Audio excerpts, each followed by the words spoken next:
Apparently, we're doing this. All right, that's fine. Hopefully that first little bit did not get cut off. I think it definitely did. So like, it just started with like me being like that. Works for me. Mm. All right. I see you're starting off the day proper with some good old-fashioned day drinking. This could be anything. How do you know this could just be a? Yeah, I am. Sleeman's green beer. Sleeman's Silver Creek Lager. Oh. So, yeah. You're up a paddle without a Silver Creek? Wait. Yeah, sure. Exactly. I think I said that backwards. So, what's new? See, I had my sexy sleep study. Oh, yeah. I've not murdered my dog. There was the Oscars last night. Yeah.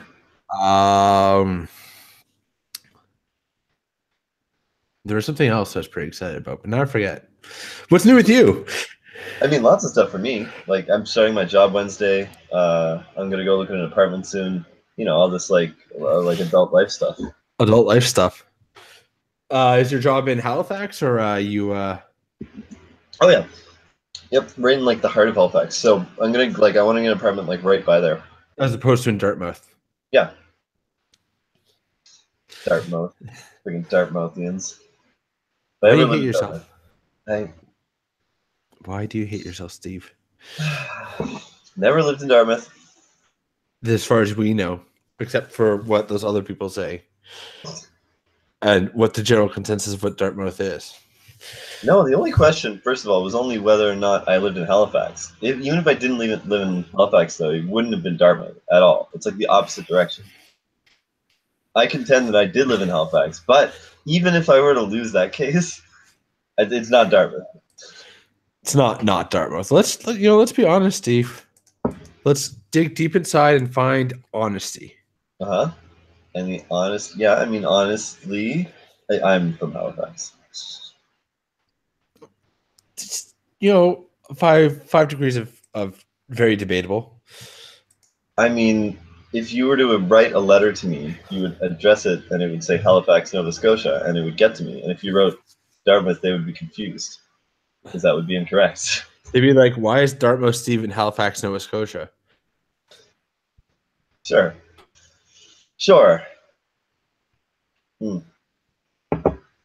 Anyway, but yeah, very exciting. Fun stuff. Did you watch the Oscars? Yeah. Well, except for the last few, because you know the Oscars are way too long. Yeah. And then they do jokes about why, the Oscars are way too long, and then they blame the people giving speeches, and then they do this like long, dumb comedy sketch, air quotation. It's like, we're just gonna go to this other place and look at people who aren't us and have them appreciate how great it is to be seen by us. And you're like, you know what's more interesting? Hearing how hard that like sound editor worked to make those sounds. That would be more interesting because there's a nobody who's like getting a moment of somebodyness, just out of a sheer sense of randomness. Yeah. Like, no, also, we got to play that motherfucker. Skits are pretty like sucky. They're like, if they were funny, then they might be okay. But usually they're like kind of shitty. Not that I watched it, so I don't know. Well, they're so like last year they're like, we're gonna bring a like last year they're like, let's bring a tour. Hollywood tours through the Oscar ceremony itself. Oh yeah. That's what they did last year. This year, you know, because they had to one themselves up, they took a bunch of celebrities across the street, where a bunch of plebes were watching a early screening of A Wrinkle in Time, and they interrupted the screening of the movie to be like, "Hey, who wants candy from celebrities?" I'd be pissed off. I mean, I don't know. Maybe. Well, who knows? Maybe I think it was cool. I'd probably be okay. Like, don't you bark at me, Lewis. I'd probably be kind of like annoyed. Also, like, you know, they weren't sending their bests. Yeah. Are we talking like where, like, you know, like B minus list? You know, there's like Armie Hammer, Guillermo del Toro, which Okay. I don't think anyone would recognize him. Like, Yeah. There's you put that. him in a lineup, they might be like, "Oh, is that Peter Jackson or is that Amos?" Right? But how? I definitely wouldn't know him by sight, but it would be cool. He would be a cool one to meet. Like, I guess Gal Gadot went Oh, up front stage, so she was probably the biggest name. yeah. And then like a bunch of like, character actors, smaller ish people. Like I don't. If I walked by some of them, I wouldn't recognize them or like care. Mhm. Um, Character but actress Margot Martindale there. I don't recall. But yeah, so that was their like big thing. I'm like, wow, you started off saying like these Oscars are really long, and then they'd have these great sizzle reels because it was the 90th Oscar ceremony. So it'd be like this like 10 minutes of like, here's scenes from, I don't know, movies from the past 90 years. I mean, but then you're doing, if you're 90's not that special. Like, No, it's not. Are you doing that every 10 years then? I guess. And then like the hundreds has to be even better. Bigger, not necessarily better because they don't know what they're doing. Clearly, just bigger. Yeah, just more of whatever it is. I think there's like 3 or 4 sizzle reels, not including the in memoriam. Like, and then probably the like 75 would also be notable to them, and like certain fives. So like you're talking like on average, much more like more than once every 10 years, you're doing a very special Oscars. Yeah. They had like a war montage. I think it was maybe like a set design montage. I'm like, you complained about things being too long, and then you just do these things that just clearly like stretch things out. Yeah, that's the thing. Yeah, it's but all the like correct movies got awarded. Like, I guess. Like, I think to me the biggest surprise was that Get Out won something. Oh yeah, what did it win? Writing original. Which is, I guess, it's fine. That's my complaint. Was it's like I've seen about 100 horror movies in the last year, and it was no more exceptional. Yeah. So it's like you give it. You're like, oh, this is a great writing. Like, I guess it had good moments. And like the writing had moments of interestingness, but like the story is completely unoriginal. Right. So what you're saying is you're a racist. Yeah, that's it. I'm a racist. Let's see. The early stuff, there wasn't too much surprising. I still don't think the Oscars know what sound mixing or editing is. Yeah, well, I mean, didn't we go through this like I don't know, all the time? Yeah. No, I guess it did make sense once you explained it. I was like, okay, that is a legitimate difference. But what was it again? Sound mixing is like you mix all the sounds together, so it's like the final step. It's like how you hear it when it's being played. It's like, okay, how loud should the scream be versus how loud should the dialogue be, and how loud should the barking be in the background? Yeah, exactly. How much should Lewis be barking? And then sound editing is like the creation of the sound. So that would be the Foley artists and stuff like the Right. Sure. Okay. Yeah. I'll allow it. But anyway, the Oscars don't know this apparently. Yeah, because they just kind of give it to the same film, like it's the exact same thing. Right. What else? Wait, who actually won Best Picture? Best Picture goes to Shape of the Water, which pleased me. Oh. Well, I don't know. Again, I saw like no movies last year, so it was probably I believe I said it was my favorite of last year. Yeah. So I was happy with that. Plus, Guillermo del Toro picked up director and Best Picture, so nice. In my eyes, he's had that coming. Yeah. Because he creates these weird genre fairy tales that people think they're supposed to take seriously, and then people do, and they're like, "No, you're not supposed to. It's a fairy tale, you muppets." Hasn't there been like a bunch of Mexican directors who've won in the past like 3 or 4 years? I think I saw something about that. I guess there's Dario Argento. He won like twice. Yeah. Yeah. Are people complaining about that? No. It was Just just for kind of Mexican directors winning Oscars. no, like somehow it was one of the few things I saw which was just like totally free of any. Everyone was just like, "Oh yeah, this is just a thing that happens. This is cool." Was like there was no kind of like in that article at least there was no kind of like racial like I don't know angle on it.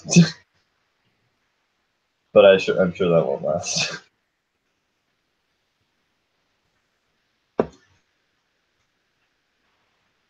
Shape of the Water, Gravity. Oh, and Birdman and Revenant. Yeah, they've just been doing good work lately. Yeah. The Mexicans have a good work ethic. Right. That's how they get all those drugs and rapists going around. Exactly. That's the real story.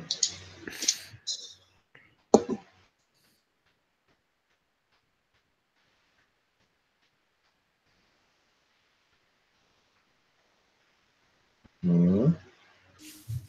Yeah, so that's my sense of the like. There was I don't know. There's a lot of perfectly fine movies getting perfectly fine awards for what they did. Mm-hmm. Coco won Best Animated, but they didn't really nominate anything that was good against it. So, right. Even if it was the best animated film of the year, like Lego Batman didn't even get a fighting chance of it. And for some reason, my favorite animated film last year that I guess in theory got just utterly ignored because it came out in Japan the year before, but didn't get a wide release until last year was Your Name, and it just, I guess, it ended up in like this weird like No Man's Land thing. Yeah. So yeah, I think Best Animated was kind of like a huge shame. Best Documentary kind of confused me. Yeah. For one. Icarus. What? Icarus. Oh, okay. It's a Netflix documentary about this guy who decides he wants to do try doping to get better at amateur bike racing. Oh. So he's like, oh, I'm gonna start seeing how much of doping would affect my ability to perform on these like amateur like circuits. Yeah. So he starts to dope a bit, and then he contacts a Russian physician to help him like mask his doping. Yeah. And then the Russian Olympic athlete doping scandal comes to light. Right. And the guy he's been getting advice from is the lead doctor for the Russian Olympic athletes. I see. So and he basically the like Russian doctor basically decides to turn on Russia and become a snitch. And so like really? So it's like halfway through the movie, a much more interesting story comes about. Oh wow. And even then I found it kind of meandered a bit, but okay. It's on Netflix, so everyone got to see it. Yeah. Yeah. All right. So it sounds like overall, like, I don't know, a meh year for the Oscars. Like, not terrible, but not amazing. I don't know. Well, I think the problem was there's like a lot of movies that I can understand why people would want them to win. Mm-hmm. There's your coming of age sex drama. There's gay sex drama. There's your like heady racist thing.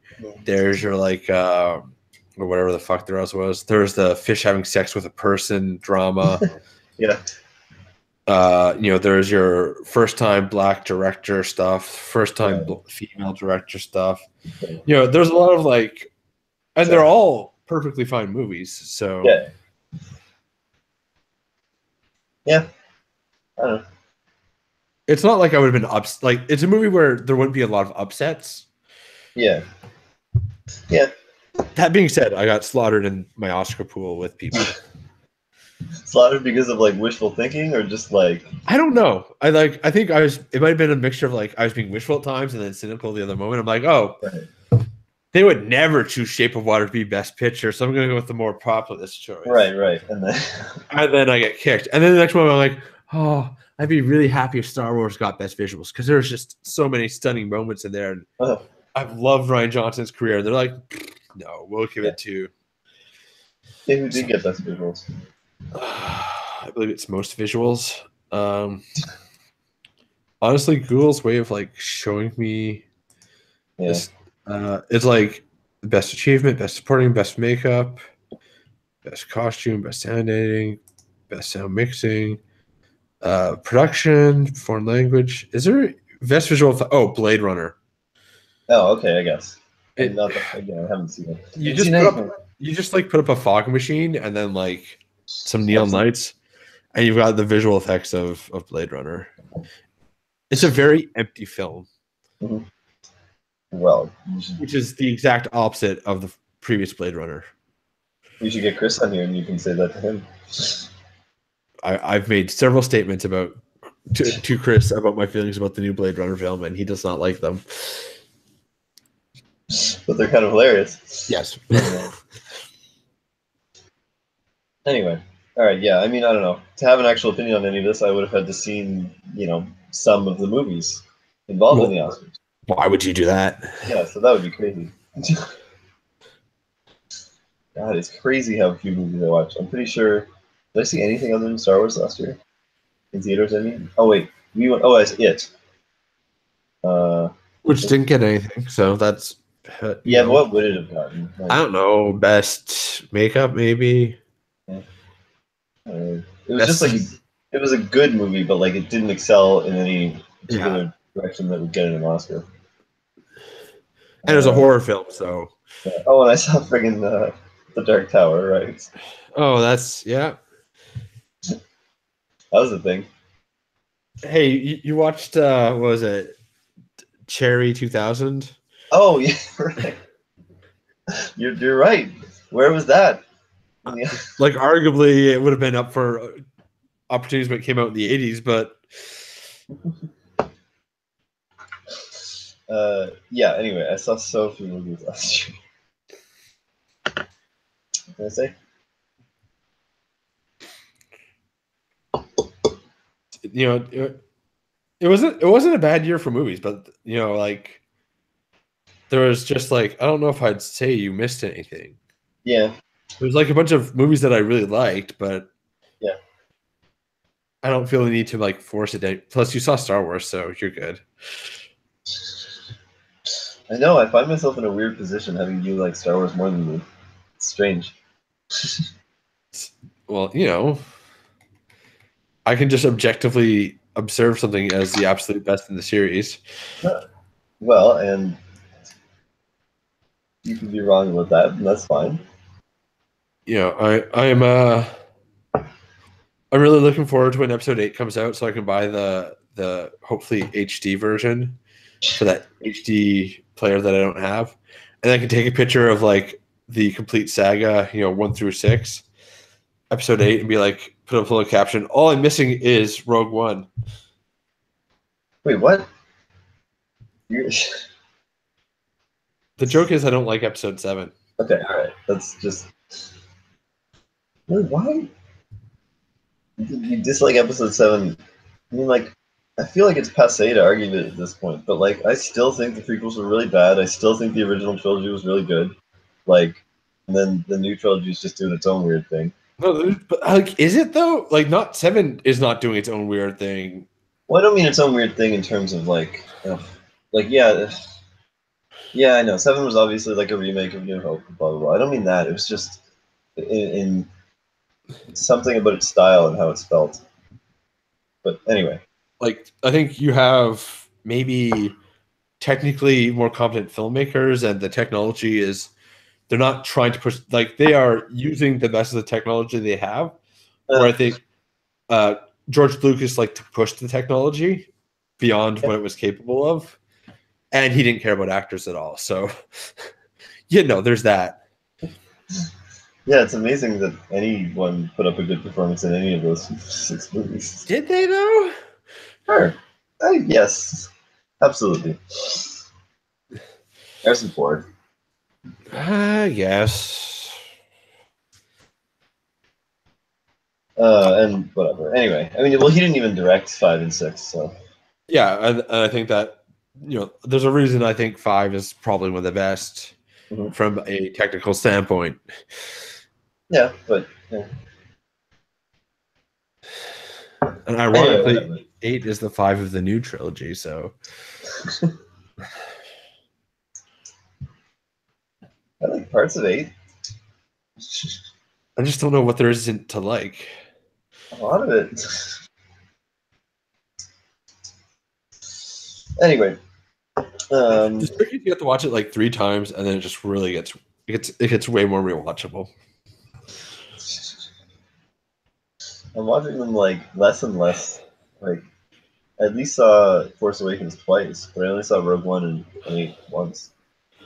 I saw episode 7 3 times, and I forgot about the second time. And so that was one of those things I'm like, fuck, I watched this twice? And then I complained to my wife, and she was like, "Yeah, you took me to the theater." I'm like, "What the fuck?" How do you do that? You mean you're forgetting you've seen movies? Because that's how like unimpactful the movie was to me. Where it's like, Still though. and then I watched like episode 8. I'm like, "Oh yeah, episode 7 is unimportant." You'd be like, "Here's evil Jedi guy. Here's evil Jedi guy's boss. Yeah. They are trying to kill the Resistance." There you go. Yeah, it didn't really end up. Yeah, it just kind of set up the characters, I guess, and gave them sort of some relationships. But not really. I mean, Like, and even then, it kind of like Poe and Finn have this odd relationship because they yeah, escape together, yeah. but then they immediately get separated and then almost never see each other again. Well, they had a bit of interaction on the ship, right? They're like, yo, and that's it because they have to get down to business. Yeah, I know. People love shipping Poe and Finn. Like it's a whole like thing on the internet. Oh no, I know that. But, as far as I can tell, everyone wants to have sex with Finn. Yeah, basically, and then yeah, Finn with anyone. Just It's like Finn and Ray, Finn and Poe, Finn and Rose, Finn and BB. sure. And he just as long as it's Finn, man. Uh, good old internet. What would we do without you? Do you think people shipped like old school? Like, do you think people had like Iliad ships? Like, we're like, oh no, like Hector totally would have gone for, I don't know, who was in the Hermes and Hermes and Hercules.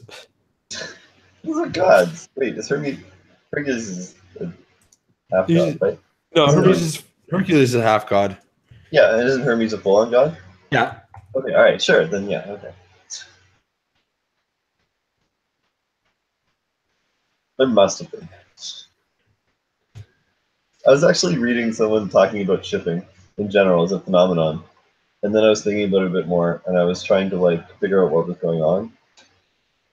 I don't know. I mean, I found this interesting, but I was sort of related to the same thing as like rooting for a sports team or rooting for anything. Um, and then I was sort of thinking like, all right, what does the word like rooting actually mean? Like if you say the word rooting, I'm rooting for the Montreal Canadiens. What does that mean? You tell me. To I don't plant, know. grow, establish deeply and firmly. Did you Google it? I googled rooting. No, fun. Hmm. I mean, rooting. Okay, so obviously, like you want them to do well or whatever, right? But that's the case for a lot of things. Like, like I want good things to happen to me. Like, but we don't like, I want to get a raise or something. But we don't say that like I'm like rooting for me to get a raise. Like when you say like rooting, like I'm rooting for this team to do well. It almost seems to involve like wanting the team to do well, despite the fact that it won't like affect your life in any meaningful way. But that's like people do that, right? That's just tribalism at work, right? Yeah, well, exactly. But I think it's sort of like an interesting example of tribalism. It's like latching on to some other thing, like some other entity, and just sort of like I don't know, emotionally investing in them. Like like being happy when they succeed, being sad when they don't succeed. It's just, and I think shipping is the same thing. It's just like you sort of end up emotionally invested in this hypothetical pairing, and then you sort of like bond with other people who have the same pairing and like fight the people who don't, and then like I don't know. It's just I find it like an interesting aspect of human psychology. Yeah, I was talking with somebody about this like this tribalism stuff and like even relates across like between genders where like Yeah. there'll be like this tribalism amongst men versus women type stuff. Well, I think I think that's situational though. No, it definitely is, but I think all tribal like you want to form a tribe and your Sure. situation Yeah. can dictate what options you have, right? Yeah. And but I would say that actually the gender one is in general like a fairly weak tribe most of the time because you don't normally think of like I mean it's only when it's extremely salient like when you're sort of like it's really just put in your face that you sort of start identifying as a man versus a woman. I think I don't know. Oh, I just want God damn it. I want that, I want that Ugh, it's only when you you know really what I start mean? that you start identifying as a man versus a woman. Yeah, like and like it's only when you wake up you could either put on boys clothes or girls clothes. Like Whatever I feel sexy in. yeah, right? We all do that, right? Right? No, you know what? I don't know. No, I think some tribes are weaker than other tribes. Yeah, But like I think that's just a product of like how often they're useful to us. yeah, yeah. Like it's definitely more useful for me to relate with white people than it is for me to relate with man versus woman. Because I need Okay. women to be on my side more often than I need a non-white person to be on my side. What? But I would say, really, I would rank that as an even. Um, I'm just throwing racism in your face. yeah, I don't think that's a. I actually don't think that's a particularly strong tribal thing, especially for white people. I think. Like it's like the old idea about sort of how like white is the default in society, and so it just sort of seems like it doesn't even seem like a tribe to white people. It's just I don't It's know. just a thing, right? Yeah, no, I get what you're saying. I was trying to be Uh, provocative, maybe. yeah. But basically, I think my point is I think race is a stronger tribal, especially for other people. It's definitely a stronger tribal measure than gender I think by far the strongest one is political party these days. these days. Yes, which is Yeah, topical. which I hate. I hate political parties too. I hate yeah, basically yeah. I hate like I've never seen like I guess tribal stuff in general, but specifically political tribal stuff. It's the thing that makes like it's the thing that makes smart people stupid the most of anything I've ever seen. Like it's just it's I don't know, I hate it. People Um, like smart people like accept bad arguments or reject good arguments if it's convenient and like I don't know.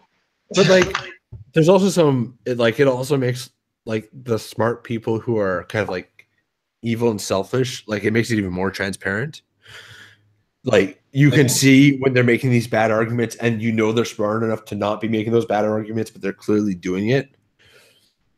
Oh, interesting. I don't know. I think for some of them it's like I don't think it's a malicious thing. I think it's just Well, a blind spot. Yeah, they are smart enough in theory, but like it's just they're no, I like think so. Like I'm saying, it's malicious because they like everything else that comes with it that they're willing to protect it at all costs. They don't care, or they're protecting it against things that they just don't like.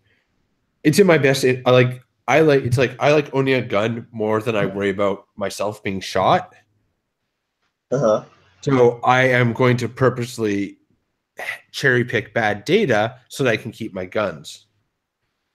Interesting. I mean, I think that might happen, but I think it's far more likely that they're doing it unconsciously. It's not a they're not cherry picking it. They just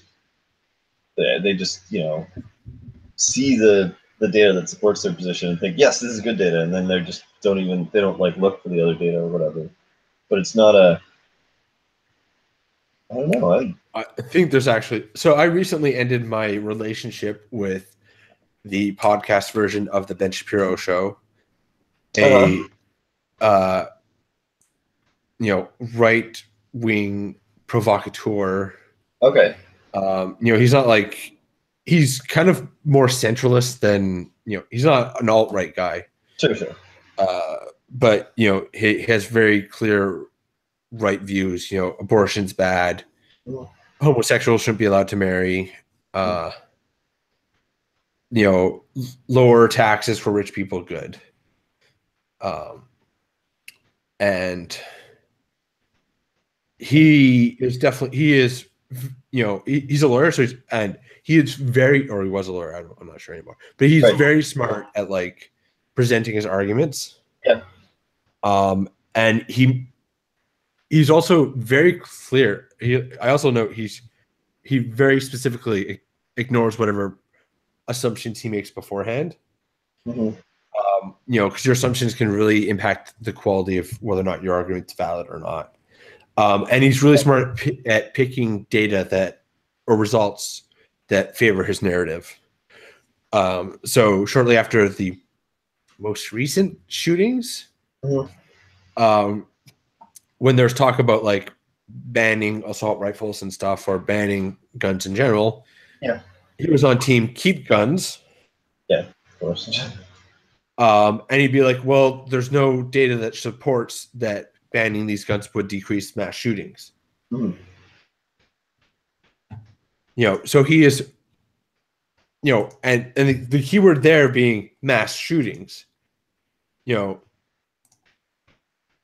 He looked at all the data and then he Yeah. picked the data set that didn't have any significance because most countries don't have a lot of mass shootings anymore or didn't have many mass shootings beforehand.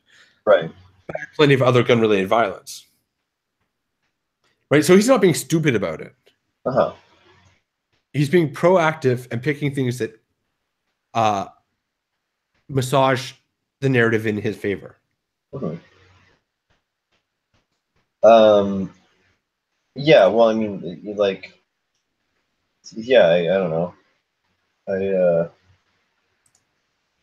Basically, yeah, I agree. I don't know. This like I just hate it when people do that. And as far as I can tell, just like both sides seem to do it like equally. What I've been able to determine, I just, or I mean, as equal, or close enough to be like nearly equal. I don't know. I don't think it's like I think it depends a lot on where you go to get your information from. Yeah, Definitely I'd say the big channels are very, very aligned with what their narrative is. yeah, So political bias in like CNN versus Fox News, I think, is pretty evident. I think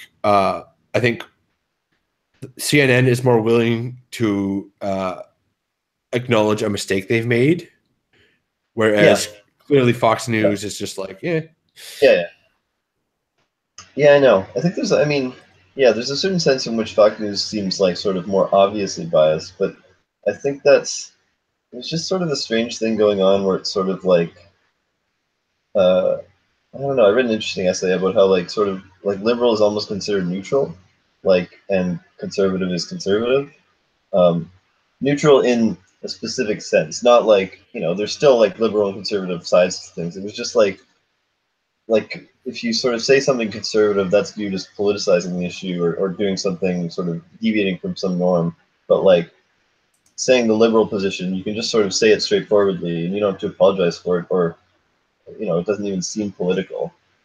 Um, and so I think a lot of sort of liberal bias is kind of more invisible or less visible. I don't know.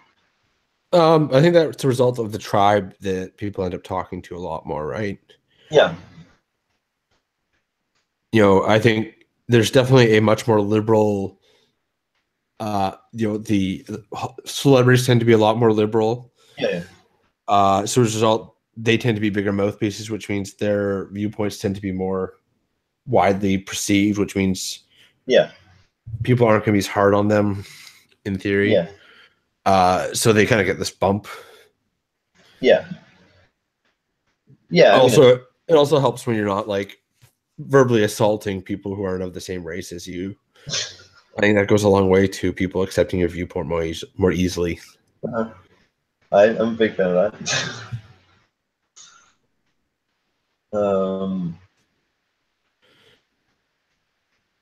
Yeah, I don't know. I don't know if I have anything like really insightful to say. I don't know.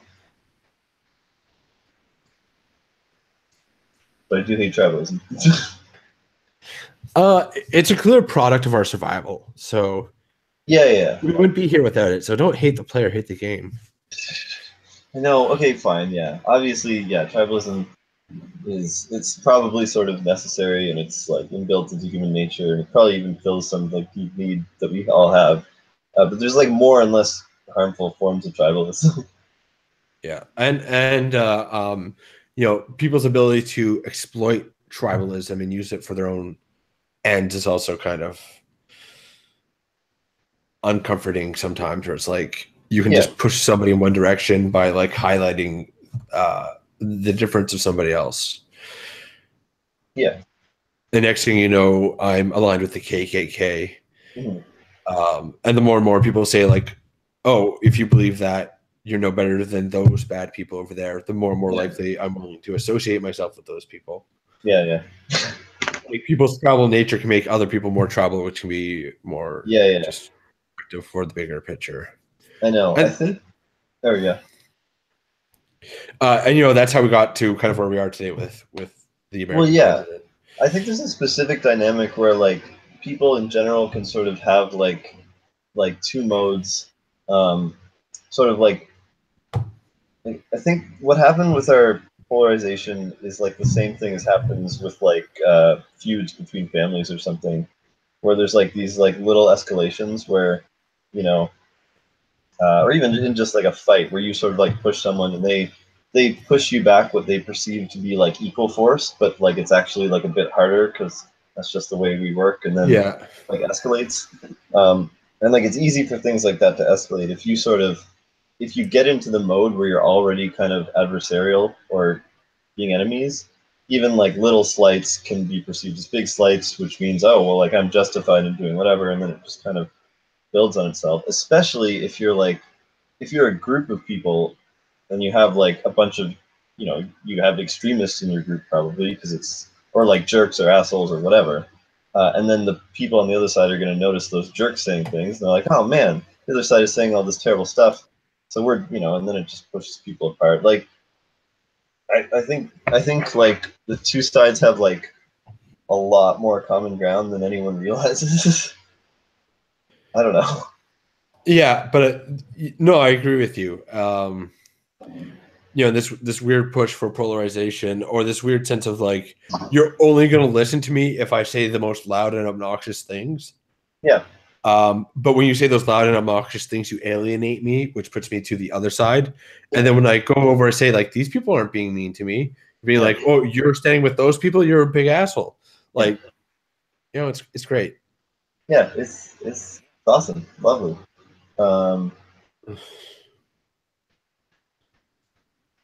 But actually, okay, to tie it back to movies, let's go full circle. Okay. Episode 9? No, but okay, so like, let's take the controversy over like the bunch of like female reboots of stuff, right? How like that was less dark than I thought it was going to be, but okay. Oh yeah, no, let's take the controversy over women wanting rights. Women's the civil rights movement, trouble ahead. One sec. But something whiskey. Here, right? Jameson's. Everyone gets to see me drink. Anyway, so like, okay, take that. Like, I honestly think basically the starting point for that on both sides was like one group of people saying like, yeah, whatever, like, we want to have these female-led movies. You don't have to like them. You just don't have to like sort of dislike them in advance because they're female-led. And the other guys were saying like, yep, that's fine. Like, we don't really care. Like, we just want to, we might like them, but we just want to not sort of be in a situation where we have to like it because they're female-led. Like, And that was the starting point. Those are two totally compatible things. And then, like, I think all that happened was sort of like maybe there was a few sexists on one side who like actually didn't like it because there were women in it, and then the other side saw that and they were like, "Holy shit! Look, we knew it. These like sexists over here are prejudging this movie because it has women in it. Like, so let's start pushing this message. Let's start, like promoting this movie even more." And then the guys on the other side are like, "What the hell? Like, we don't care about it. We just don't want to be forced to like it." And look, now they're pushing this movie. They're sort of like saying if we don't like it, we're sexist. And so they're like, and then it's kind of this back and forth thing where like each side everyone escalates. everyone would have been okay if it was just sort of like, just don't make me like it. Okay, just don't dislike it in advance. Like, I don't know. But that's like basically, everything that's happening in the world on a micro level. Yeah, exactly. I just think it's a good example, or like a clear example where it's like both sides could have started with what are actually reasonable positions, and then I don't know. But I think you also sprinkle in some people in there who are just flat out sexist. There's like, maybe there's like 1,000 people, and then like 10 of them are sexist. Mm-hmm. But they're loud and they're being like, "Oh, this movie's gonna suck because boobs are terrible." Yeah, well, I mean, on the other side, there probably are people who will like a movie in advance because it has women, even if it's a bad movie. Like that, yeah, they probably exist. I am not looking forward to watching Black Panther to find out that I'm racist. I mean, whatever. I got off the Marvel chain a while ago. Well, that's my problem. Is like I don't like those movies anymore. But apparently Black Panther's the best thing since sliced bread, which kind of makes me want to see it. But I know what I'm going to see because I've seen it like 18 other times. Except now they're in Africa. Yeah. I think they were in Africa another time. So would you describe, I saw someone complaining that you shouldn't call the Marvel movies samey. Like, they said, why does everyone call the Marvel movies bland and samey? And I was like, because they are. Well, yeah, I don't know. I was like, I care more about the bland part. Like, whether or not they're samey, they're not. I find them boring. But you think they're samey? I think there's a very TV episodic quality to them. Yeah. So like you don't have like these big meaningful story arcs. You have like, well, at the end of the day, Homer's got to work at the power plant and go back to his family. Yeah, so like a thread of the week sort of that they deal with. And everyone, the lead almost always has to be kind of like a little bit more smart than everyone else in the room, a little bit more quick talking. Yeah. For Marvel being historically these heroes that are down to earth and relatable, the Marvel movies have turned everybody into the quick talking Tony Stark character. Yeah, right. Even Captain America? I haven't seen the Captain America movies. He probably takes the longest to get there, but like, and I blame Joss Whedon for this, where it's like Joss Whedon's like, oh no, everyone's got to have quippy one-liners because that's funny. Yeah. Like you can't just have Captain America be the good, clean soul, Boy Scout. He's also got to have quippy one-liners now and then, which means by the third movie or whatever. Yeah. Or I guess all Captain America movies are ensemble movies now, so it doesn't even like he's lost in the ensemble casting of everyone needs to go over here and fight. Right. Yeah, I do not like those movies. But whatever. No, and it's like I haven't seen the new Spider-Man, even though it's not a Marvel film, but it's a Marvel film, but it's good and it's different. But yeah, that's true. I used to love Spider-Man. I didn't hate the Amazing Spider-Man movies either. I'm like, oh, that's not, I'm not loving the things you're doing, but you're trying something different, so it justifies it not being the same stuff as before. But Sam Raimi's a much better director and had better stuff. Yeah, Spider-Man 1 or 2 were really good. We're not going to talk about 3, but it only had 3 dance numbers in it. I definitely burst out laughing when like the second one came out. I'm like, really? You're doing this? When doing what, sorry? The dance numbers, the song and dance. Jeez. Yeah. Even Peter Parker dancing into Mary J's Yep. Oh yeah. There's that. I think it was twist and shout to cracking eggs and making breakfast between Harry and MJ. And then there was one on the street, right, where he was like dancing at women who went by. Wasn't that Yeah. it? Oh, I think that was Like that's like burned into my brain. that is a movie. Like that is a clear movie that just like the studio Yeah, was what like, went wrong? Like, the studio was like, you should put Venom in it, and Sam Raimi was like, I don't want to put Venom in it. It's like, if you want to make this movie, you're putting Venom in it. I don't want to put Venom in it.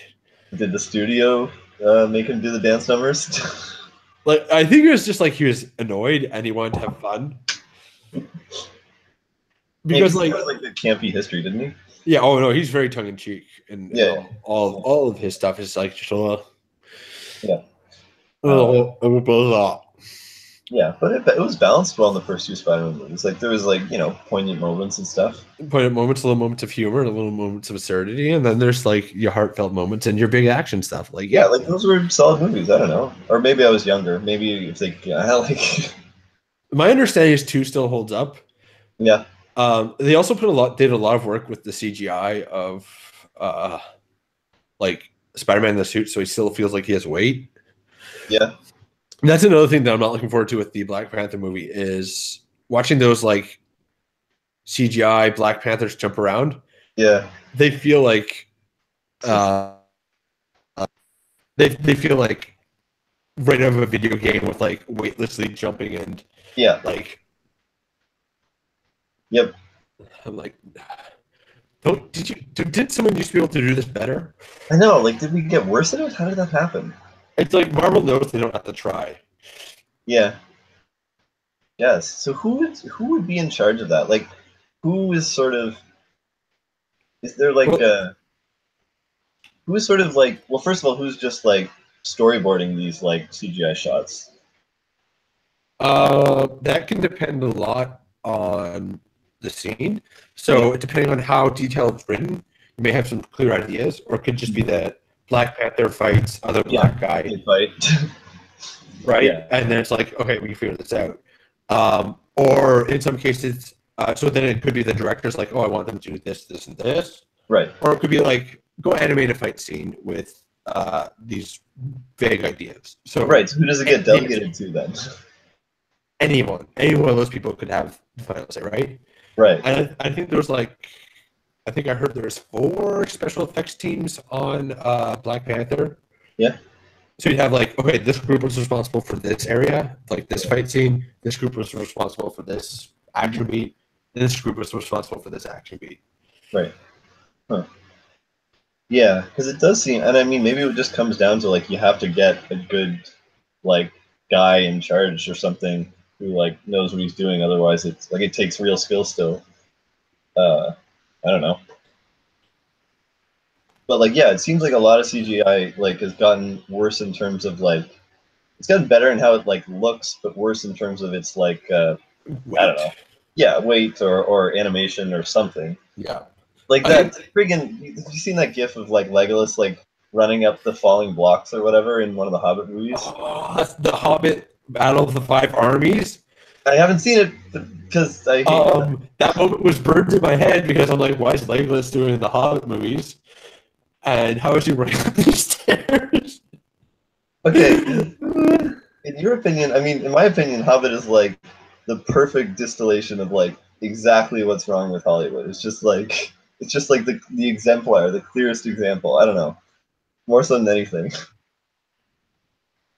Like just everything about it, like turning it into 3 movies, making it this ridiculous action fest, putting in the love story, the terrible CGI. Like it took something beautiful in Lord of the Rings and just like went wrong in every direction it could. I don't know. I just it annoys me so much.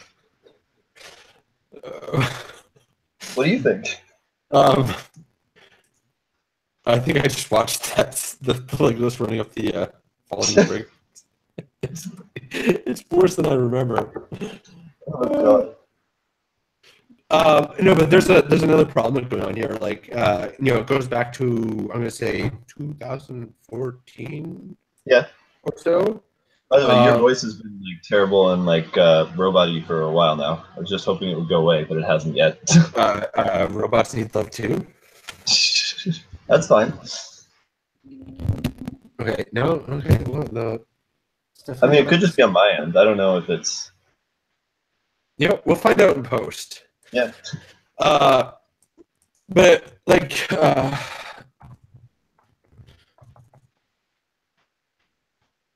Life of Pi came out in 2012, Yeah.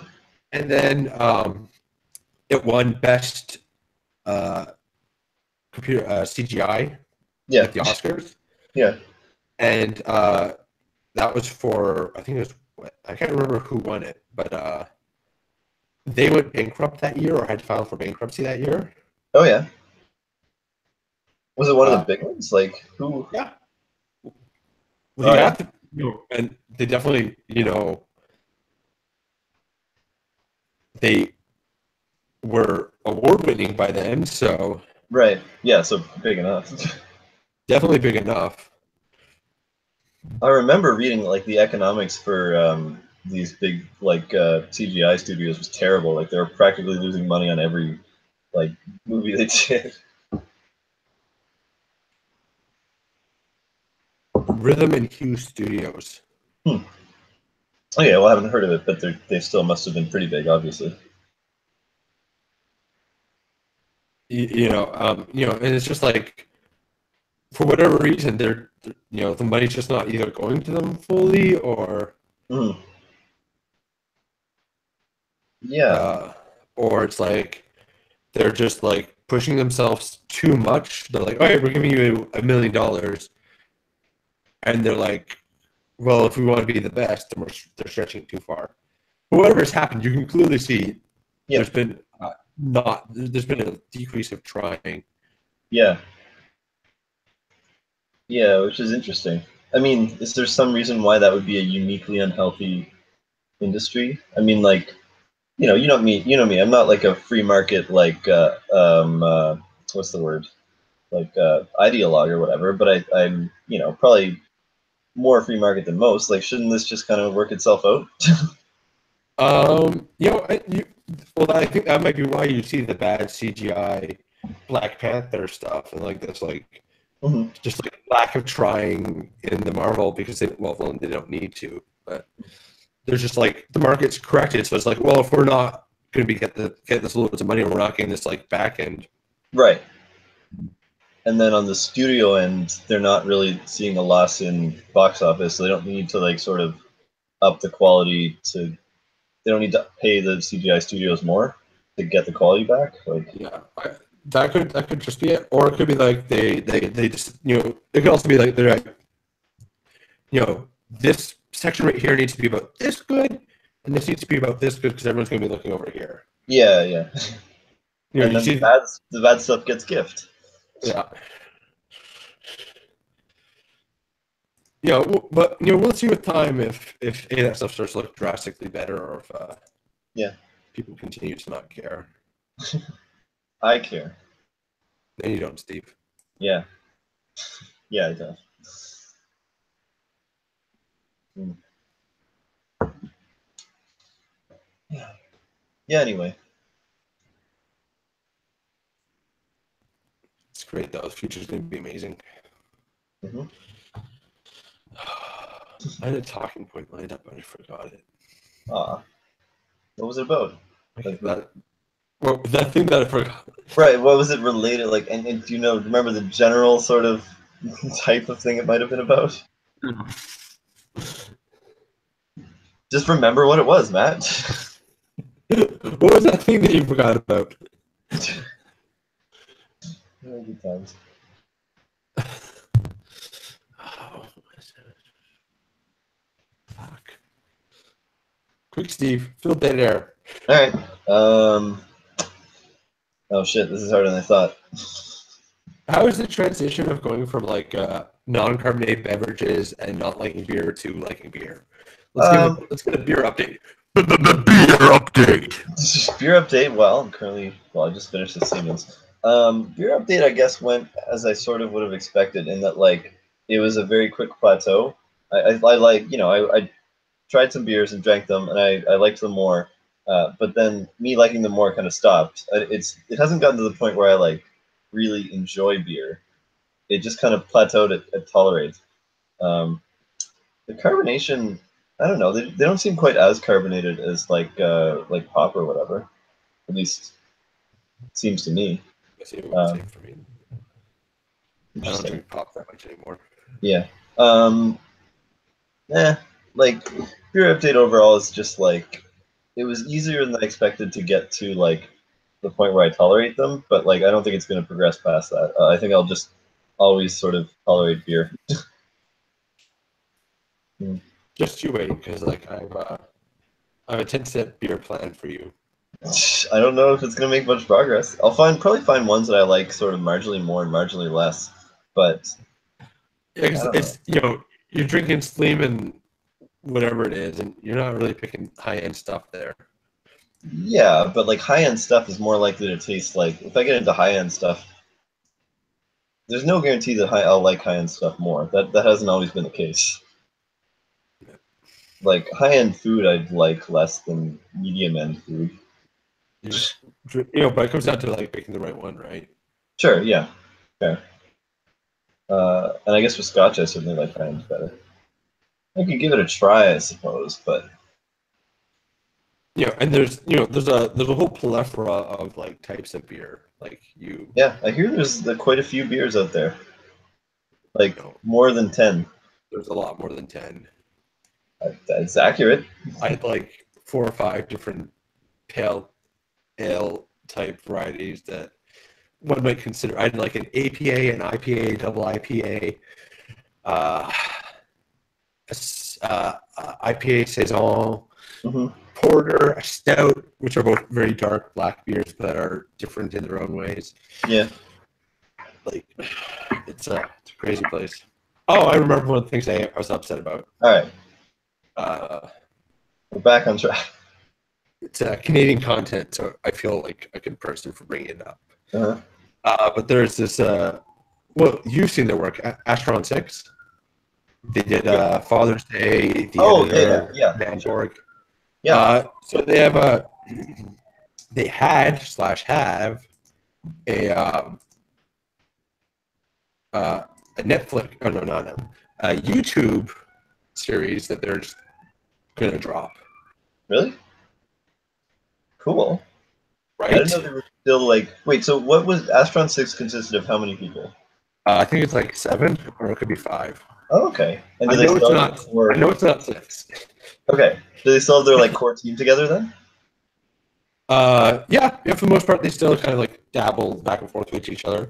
Some of them have, you know, some of their guys do like bigger industry work every now and then, but they all come Right. back to work Cool. together. Oh, that's good. I'm glad to hear that. I like those guys. Don't worry, it's about to like you know break your heart. So yeah, they this YouTube series they're going to call it Divorced Dads. What? Sorry.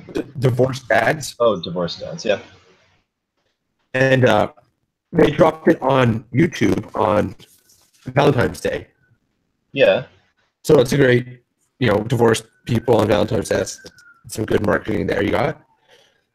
I was a good husband, so I'm like, I'll watch this tomorrow. Like, subscribe, remember, look at videos. I'll do that tomorrow when my wife isn't paying attention in case it's too bad for her. I tell my little brother, like, yo, check it out. Divorced Dad's out today. He's like, oh, really cool. He goes that night, watches all the episodes with my dad. The next Yeah. day, I'm like, all right, Let's go. And get going. YouTube.com/divorceddads. This channel has been removed. what? Yeah. Like, why? It violated YouTube's terms of policy. Well, that is You want to know unfortunate. how it violated YouTube's terms of policy? Obviously. So, Divorced Dad TV show, they're known to get a little gory at times. What do you think would be why do you think YouTube would boot them? Well, Greg, I don't know. Was gore against what specifically? Like, I don't know. Is there? I don't know. So I can tell you what they told the world was, which Yeah. is in episode 3, they had an ISIS joke. Like, what kind of ISIS joke? I mean, Like but a joke about ISIS, the Islamic State terrorist organization.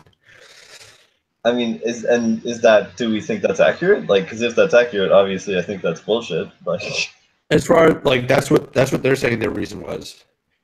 like does YouTube really give reasons? Would it give They them? would tell the channel runner like you violated this terms of service, right? Yeah, then obviously, yeah, I think that's bullshit, and I'm mad at YouTube. Uh, I, It was great following their Twitter account because they'd be like, oh, YouTube gave like a warning against this guy who was like torturing animals. yeah. Like apparently there's this guy who was actually tasering, like taking videos of tasering animals. And What? yeah, he got like a warning or like a temporary advertisement ban. Um, David Duke is allowed to like be a white supremacist in all his white supremacist glory. They can't. ISIS itself is allowed to maintain a YouTube presence. Oh, oh, that annoys me so much. I I'm I'm assuming stuff like that must come down to like there's like a bunch of different people in YouTube and like different cases get assigned to them and they make judgment calls or something, and then so all these inconsistencies are just because there's like different people making the judgments, but that pisses me off. So I think it's like Oh, hey, your partially voice is normal. it could be partially that. It could also be that you also have to remember that David Duke has a lot of subscribers. Yeah, but I think, well, yeah, I mean, yeah, maybe. Haven't there like been a bunch of like high subscriber Wow, bands though? less than I thought. That's good, How encouraging. many subscribers do you think David Duke should have? Interesting. I mean, I feel like some people would subscribe to him just out of like interest or keeping tabs on the enemy. 100,000? 83,000. So Yeah, and I would say like many of those would not be actual supporters of him. Uh, but yeah, that's encouraging. I mean, I think yeah, well, whatever. but the point is like you know Duke has a lot more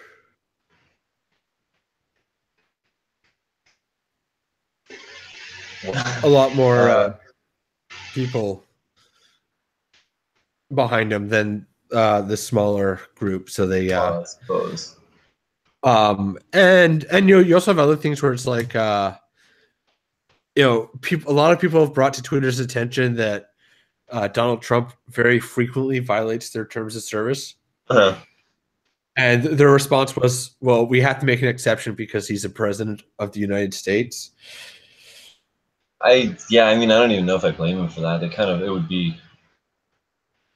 I mean, well, But like, I guess there's just these there's these political groups that I guess they're willing to yeah, turn a blind eye to as long as they yeah.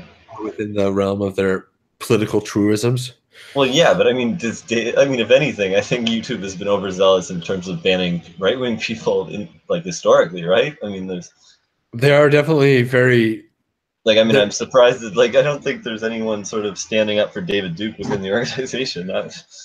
there's some yeah. I don't know. I mean, yeah, It could be like kicking someone like David Duke would give him more attention than just yeah, like maybe. letting him live in his own little world. Yeah, yeah, yeah, and then it would just feed into narratives Where it's like we do not want to martyr him, even though he's a big douchebag. yeah. It's probably something more like that. Anyway, wait, I'm looking on the page now, and it looks like the Divorced Dad show is coming. It says we're coming back. Yeah, This March 1st. So is that still happening? yeah. So it sounds like they maybe they've cut the ISIS joke. Jesus Christ. but they haven't reposted the episodes yet. So, Okay. but they have to like create a new channel. Right, of course. Anyway, yeah, I think that's um, really annoying and just kind of bullshit, but whatever. At least it's looks like it's coming back. We did wait, so your brother watched it though? Yeah, he thought it was great, like right Oh, up there okay. with their other work. Oh, good. All right. It like gets really weird really fast, apparently. Excellent. I love it. They're so good at like they get weird in like a really good way. Like they don't just sort of like go into like crazy weirdness where it's just like maximum entropy. They like go weird but keep it like in like sort of interesting. Yeah, their humor, they work in humor in a very, I don't want to say organic, but sometimes they do good. Yeah, exactly. They good word. Uh-huh. And the concept is like depressed, divorced fathers running a basic cable TV talk show. Okay. So like I have no idea where it goes from there to get to. Yeah. But I want to find out, and I'm excited. That's intriguing. Oh man, if I were in Toronto, I would watch it with you. Aw. Truly, this is the darkest timeline. That would be totally fun. I totally would do that. It would. You should come back to Toronto by the time they come back to YouTube, but before they get banned again. We'll time it. It's fine.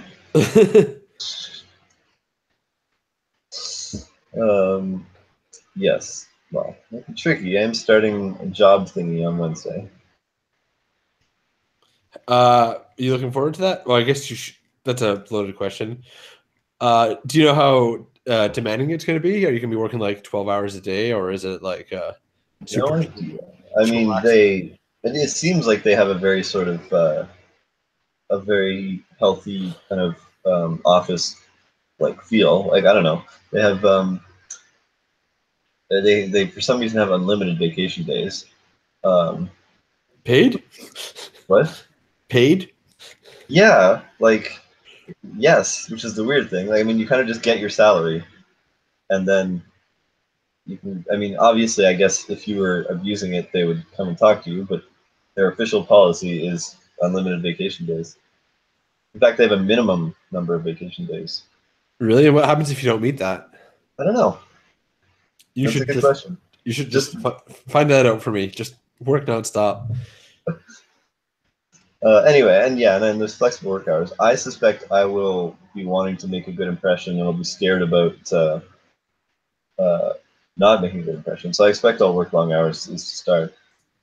What I'm really worried about is like falling into the same traps that I fell into in my PhD, because it is kind of like it will sort of be similar to being a grad student. I'll be doing like it's a research position, and my metrics for success are kind of unclear because like it's a really hard problem, and like some things I'll try and do are just going to be impossible. So like I could see myself falling into a trap of kind of getting into that unproductive state. I really don't want to do that. So I don't know. Yeah, I could see that. Mm-hmm.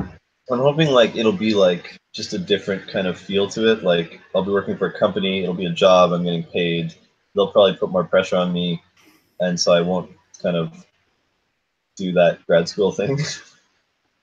Fingers crossed. Because everyone's like, "Oh, you're so smart, you'll be fine." Like I'm talking about how nervous I am about the job. I'm like, "Yeah, I know. That's not the issue." Like my intelligence has never been a thing of question. It's my well, at least not. I'm intelligent enough to do the job. Yeah. Like it's just, is it gonna be one of these weird things where I'm just kind of fall into this weird rut and like not productive? Delicious, unproductive nut. Nut. Shut. Always talking about delicious nuts, Matt. Jeez.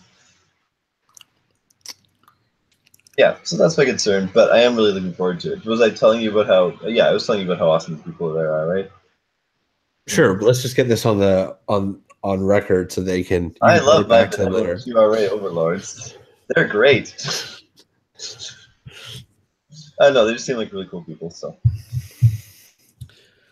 Do you like what's your big next big thing? So like, you have a job, you're no longer going to be unemployed. yep. Like, what's your next big aspiration? Next big aspiration. Steal a baby, claim it as your own. Exactly. Just go to the hospital and like start peeing on newborns, being like, "Well, they're all mine now because I urinated on them." And that's how The that parents won't works. want them. The parents will smell them and they will recognize my scent. And that's how it works. The Steve has a very recognizable scent. I mean, moving out obviously, but that'll. I'm purposefully delaying that for a bit, um, just to save a bit of money. Yeah, But probably, if I get this apartment that I want to, it'll start June 1st. basement apartment. Oh, moving slightly up in the world, having a balcony now. I just imagine you're like, "This is the place I always wanted." Oh, God. Are you implying something about my current surroundings? I'm saying that you're tall and basement apartments historically have ceilings that are even a little low for me. Yep, I know. I'm amazed I haven't hit my head yet since living here. Is that your old childhood room or like Not my childhood room, my like adolescent, like from like when did I move in here? I think I actually only moved in here in university, so it's like, yeah, it's my university room. uh, I had a few rooms as I grew up. Mhm.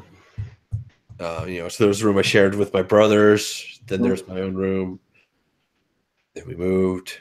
Then when my older brother moved, I took the bigger room. So Yeah, yeah, exactly. I only got this room once, like, and my two older siblings had moved out. So throughout high school, I was in my like tiny little, like the smallest bedroom in the house. Uh, it was the same apartment that I'd been in since I was a kid. And I finally graduated. moving on up. Moving Exactly. on up. Yeah. And this one has a balcony, so That'll be sweet. So you can like do balcony stuff, like stand out and stare ocean view, or like it's in the middle of the Halifax Peninsula, basically. so you're just But like it's like right by work, like 5 minute walk. that can have its problems where it's just like, well, this is I live in this little box and I never get to leave it, and then I slowly go crazy, and then one day you just split, and you kill your wife of 2.5 years. Well, then I've got at least 2.5 years to worry about. I mean, next big aspiration then is obviously, getting that girlfriend. I don't know if that counts as an aspiration exactly, though. It sounds so weird when you put it like that, you know? It does come off a little creepy, and you're like, I want to own a woman. Well, it's not like a goal that you can Vagina accomplish. need to be property. Well, obviously, goes without saying. Whatever. I would obviously like to meet someone. That'd be nice. You'll always have me. Yeah. What's up? You know it. I don't know. What's I don't know. What are you thinking, like medium term? Like, what are your aspirations, Matt? I don't know. I'm in just like this weird place where it's like, Yeah. in September, I either have to go back to my PhD and finish it, or tell them that I'm not going to. Right. Which is something every now and then I just think about just not doing. And like I still don't know exactly precisely what my healthy equilibrium is yet. Right. Because doctors are slow as asses. I know. Sucks. Uh, Wait, so when would you actually have to make that decision, Brian? so like my sick leave was for 1 year. And then arguably, if I'm still not better, I could go back to the doctor and ask for more sick leave. Mm-hmm. Or I could just tell the University of Toronto I'm done with them. Mm-hmm. So it's like I kind of, like I said, appeal, doesn't it? What? has a certain appeal, doesn't it? It has a lot of appeal. I think 90% of grad students dream of just saying, like, I don't know. I am trying to figure out the value added of like getting that doctor in front of at the end of my name. Yeah. Yeah. Um, I just wanted the actual, like, well, I would say I wanted the feeling of accomplishment, but it didn't come with a feeling of accomplishment. It came with a feeling of, like, thank God it's over and relief. Right. But I wanted to actually finish it, I guess. But it didn't, I don't know. It's like, yeah, it's so different for everyone, and, like, for some people, it, like, really isn't just worth it. Like, doesn't even do anything.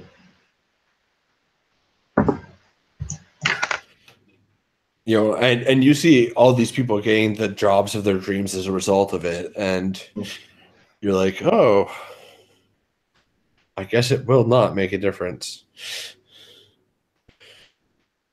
Well, I don't know. Yeah, I mean, well, what I don't even like. What would you hope to do afterwards anyway? Like, I don't like, and that's even the great part. Is like I don't know. Yeah, and I didn't, and I like lucked into this convenient job. Like, It's like there's things that would make me happy. There's things that would make me money. There's things that I'm good at, and I feel like none of those overlap. So, yeah. Well, I mean, there's like obviously a Pareto frontier. You just gotta like see where you're gonna fall in that. hope for the best. Definitely getting tired of being a house husband. So, yeah, I bet. it was like the other day I was sitting around. I'm like, okay, I've done this, I've done that. I'm like, I have nothing to do right now, and I'm not tired enough to fall asleep. Yeah, I'm also like still not quite awake enough to do some heavy thinking. So I'm like, I don't feel like watching any movies. I don't feel like watching any video games. So I literally spent like 2 hours the other day just like trying to figure out what to do with my life. ugh, It did not turn out well. Turns yeah. out it ended when I had to walk the dog. So Yeah. thank God for that. Hooray! Ugh, I know. Yeah, yeah. I mean, yeah, my period of unemployment was marked by just like complete wasting of time.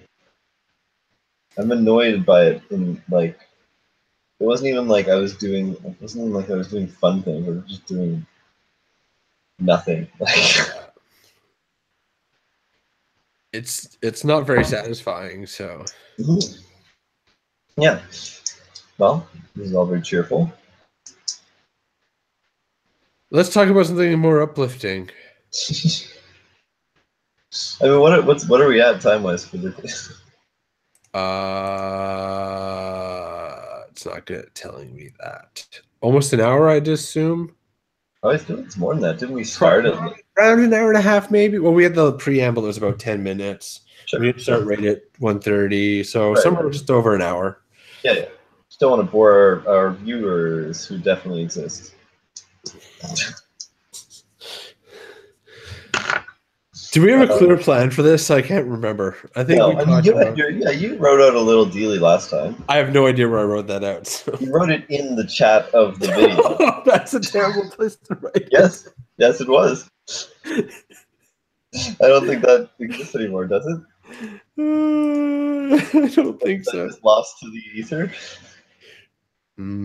Ether. I mean, you had segments in mind. I don't remember what they were, but they existed. Yeah. I don't know. Anna ended up watching most of it. Maybe she would remember.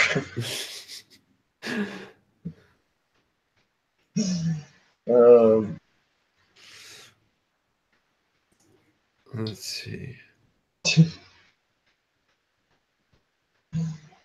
God. You think it would like? There must be a record of that. Why would chats that are? Wouldn't they go into some kind of chat log? Inquiring minds want to know. Oh wait, when was our last one? Yeah, I'm looking right here.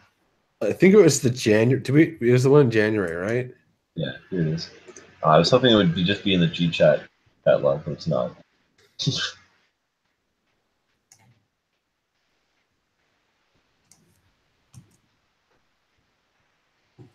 Um, wait, if this is a Google Hangout, Yeah, it was, wasn't it? yeah, shouldn't there be a chat history? I think. This is the power of the internet. My dinner with Andre.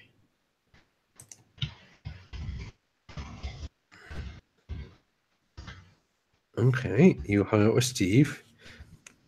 You were in a call with Steve, an unknown caller. That's not creepy at all. It was a beautiful night. Don't you remember it? Okay, so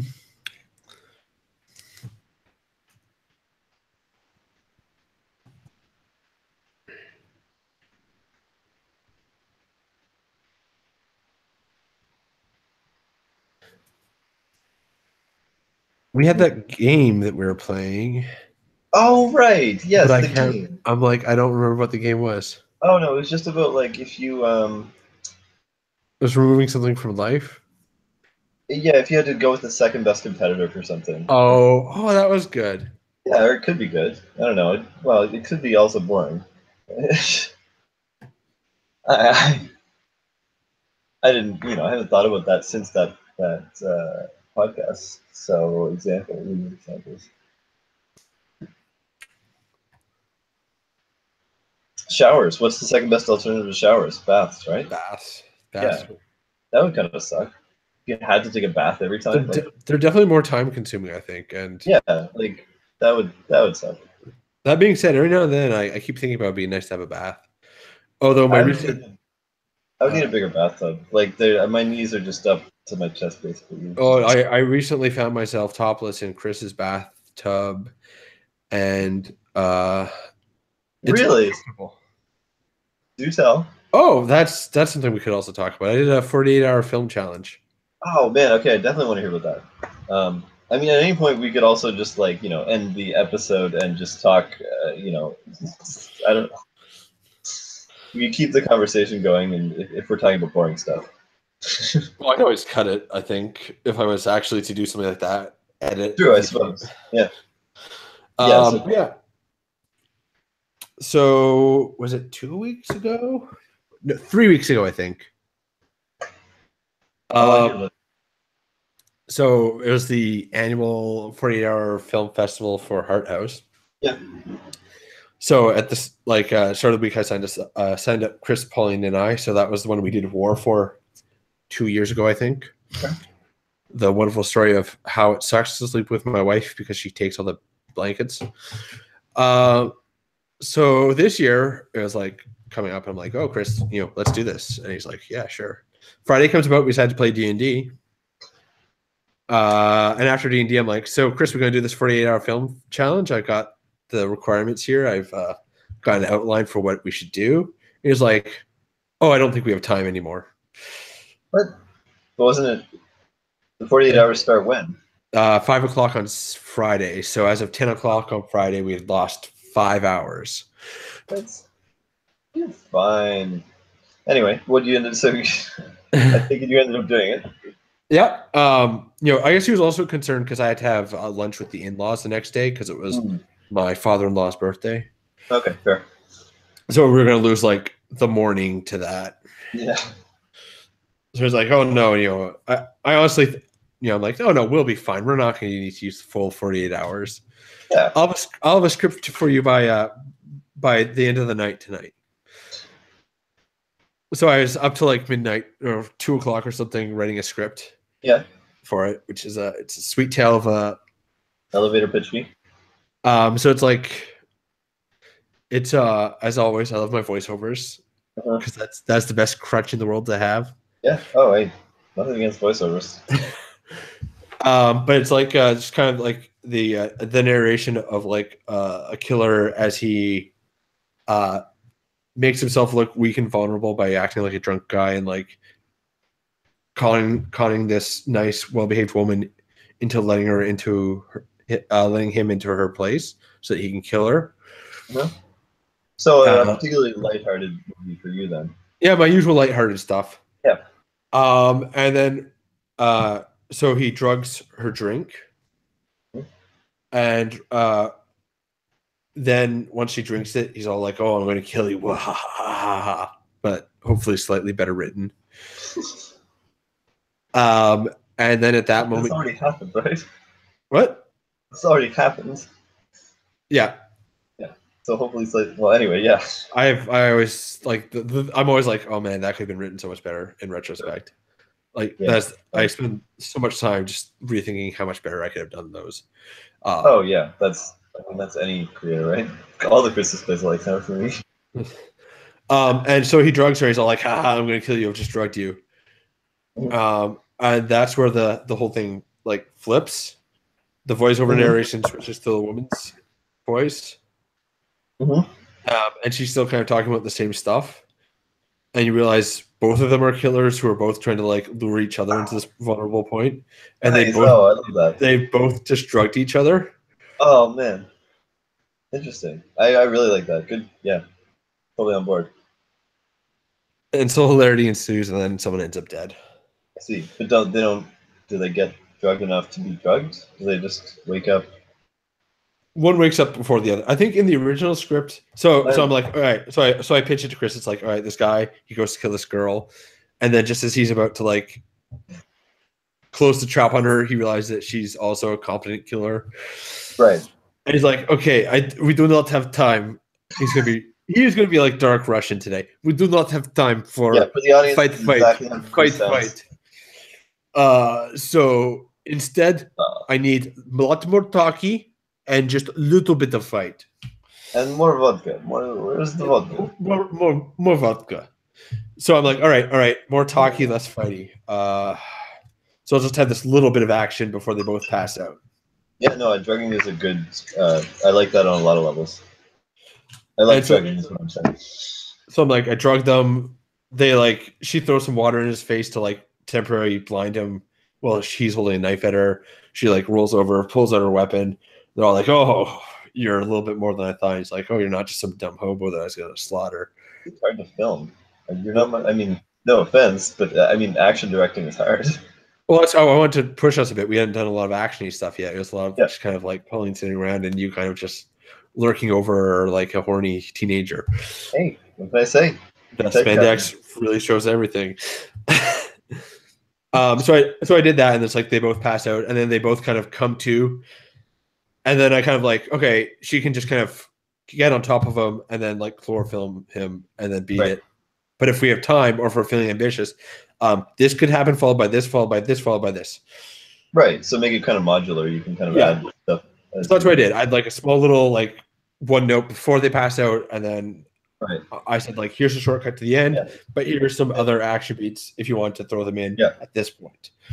Yeah, no, I've totally done stuff like that in making movies. And so then I give it to Chris at like 2 a.m. The next day he's like, yeah, I didn't like all the action that you put beforehand, so I just kind of cut it straight to the drugging. And I wanted everything to happen when they afterwards. And I wanted I like that. I don't know, but yeah. I'm like, no, but he told me that, like, basically he left and he's like, give me this one thing. And then the next day he's like, no, I want the opposite of that now. Well, I mean, you know, those Russians, they're fickle. Yeah. Duh. So it was another very tight 3-person production, and I think it was good. Yeah, I want to see it. How did it come together? Like, are you happy with it? I think so. I think it's some of Chris's best camera work. Yeah. Wait, so you played the villain? Yeah. I'm not in love with my performance. Wow, I mean, who is? I'd be like, if we do a shot, I'm like, Chris, like, do you have any feedback? He'd be like, no, I'm too big. Like, he was he was just 100% caught up in like, okay, I can shoot from this angle here, I can shoot from this angle here. And he had some good. He's like he is totally the George Lucas of or like the Christopher Nolaners, like I could give two shits about what the characters are saying or doing. It's just, just as long as the camera's got a good angle. Give me that slow pan, baby. So from like a technical standpoint, I think it's good. Story wise, I think it's like by the time with collaboration and stuff, I think we came to a good, quick version of it with not a lot of action. Pauline delivers probably a way better performance than I do, but I think she gets a chance to do so. Whereas I have like it's like she plays, so she wins. Spoiler alert. What the hell, man? Yeah, you don't need to watch the movie. But basically, it's like I get to play guy pretending to be drunk or out of it, vulnerable thing, and then I get passed out just as I reveal I'm not that. Right. So I can write off any inconsistency in my acting to like I'm a dude trying to play a dude. Yeah, several layers of but like multiple acting things are hard where you're like acting as the person who's acting. It's meta acting, man. Yeah. So that's what I kind of write off that my performance is a little inconsistent, but and so you never get to see the clean version of that character. Whereas with Pauline, she goes from like literally playing herself to like talking about murdering me or playing like Uma Thurman. Yeah. I like Kill Bill. Yeah. Okay, cool. Well, I mean, I want to see it. Yeah, I can send you a link to it. I think this one. I think I have it on my drive. Dropbox. I want to drive my. Did you ever watch The Christmas Play? No shit. No, I forgot about that.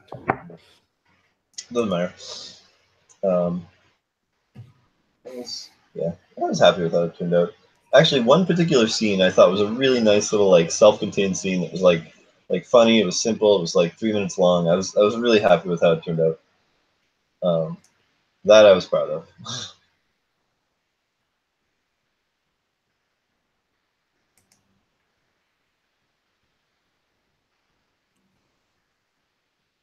That's I'm a little distracted.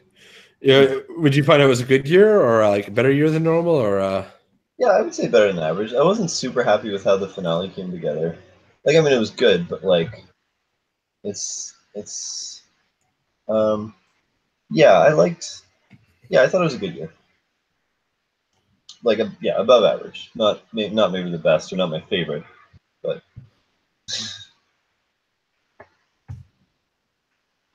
Okay, there we go.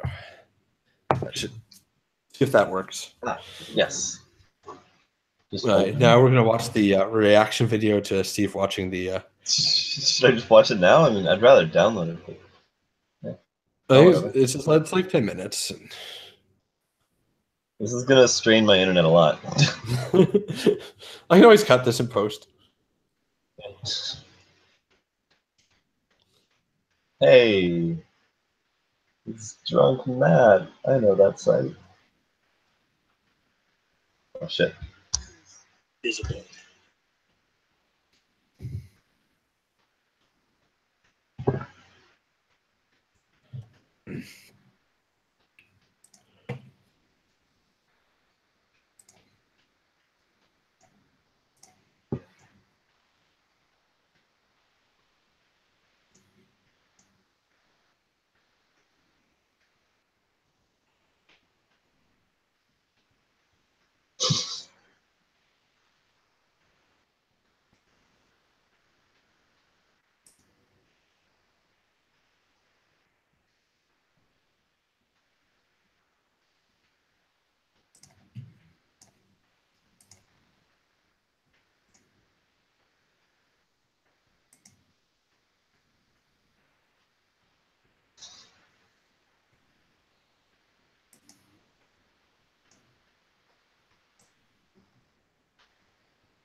I can barely hear Pauline, but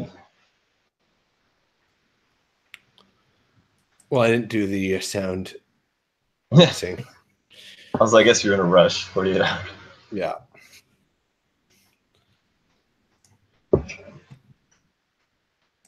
All right, I like it. I like it. Wait, how long is it total? It's about 10 minutes. All right.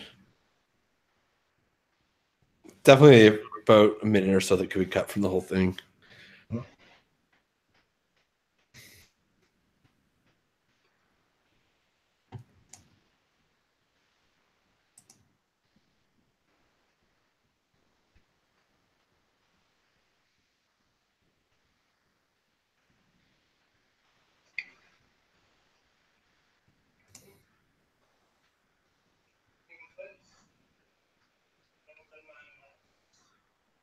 I know this apartment. That's the trick to a 48-hour film festival is right around what you have as available. Mm-hmm. Oh, and the reflection. Love that shot.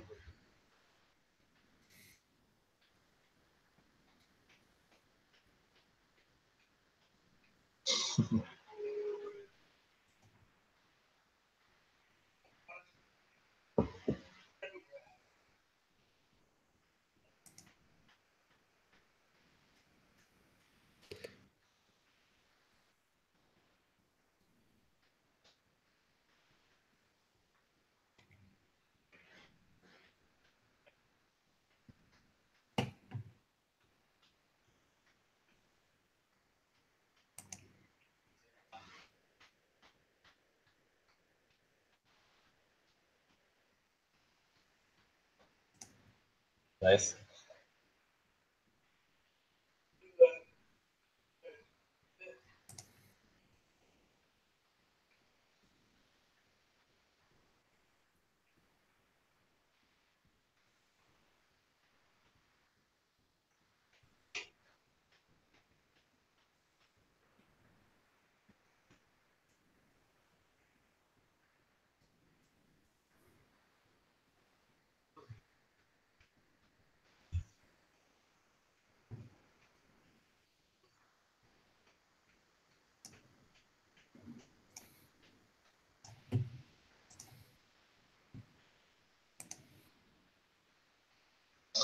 Nice.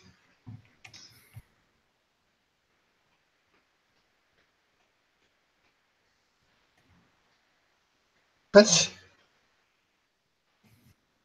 What? Chekhov's feet, that like hand towel.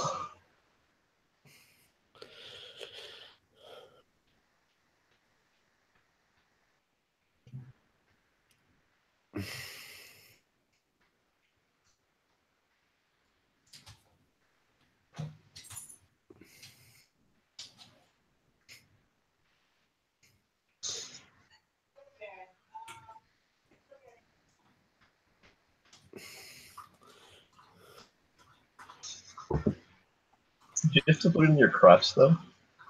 Well, where would you hide it? Fair enough. Not actually the thing. I love that visual. I practice a lot.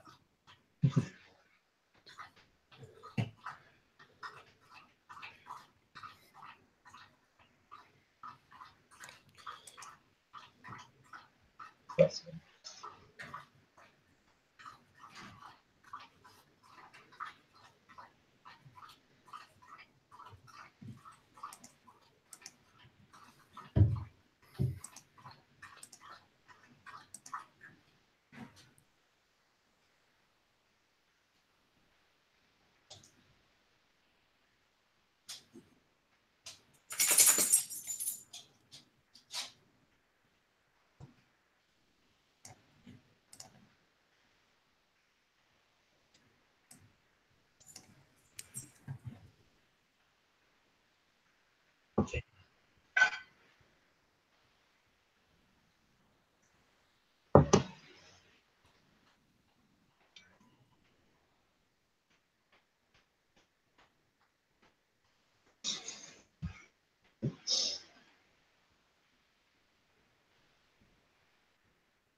We shouldn't tie him up.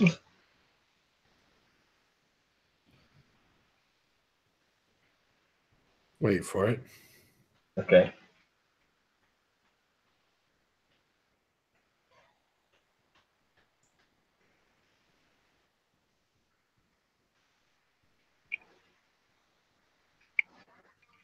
Yeah. Okay. Nice.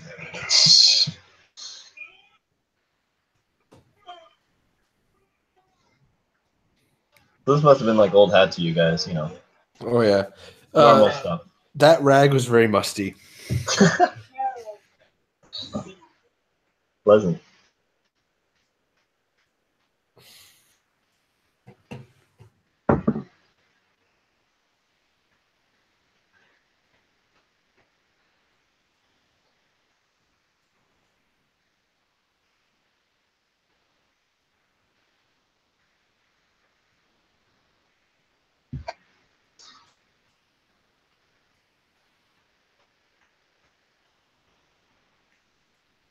Nice.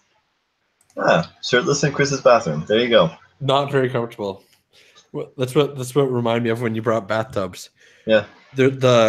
He's a very pointy bathtub, so my one shoulder blade is like right up against the corner. Oh.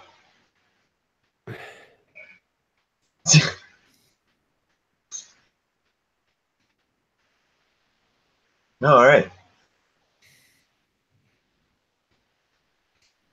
Sound editing, sound mixing, different people. I did all the VO work. Arguably, I gave more credit than I should. Mhm. I think Chris is just happy that he knows the difference, so he Oh, shit, nice.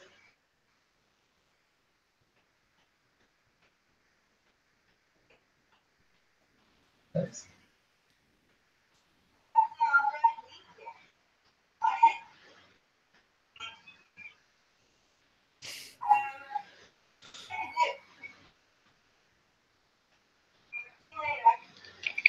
Wait, who was that? on the phone. Yeah. Who's it sound like? I don't know. It sounded like someone affecting a voice, so Who would affect such a voice? Chris, I guess. No, that was me. Oh, really? I literally just went to his bedroom and I called and entered his phone. Hey, very nice. I like it.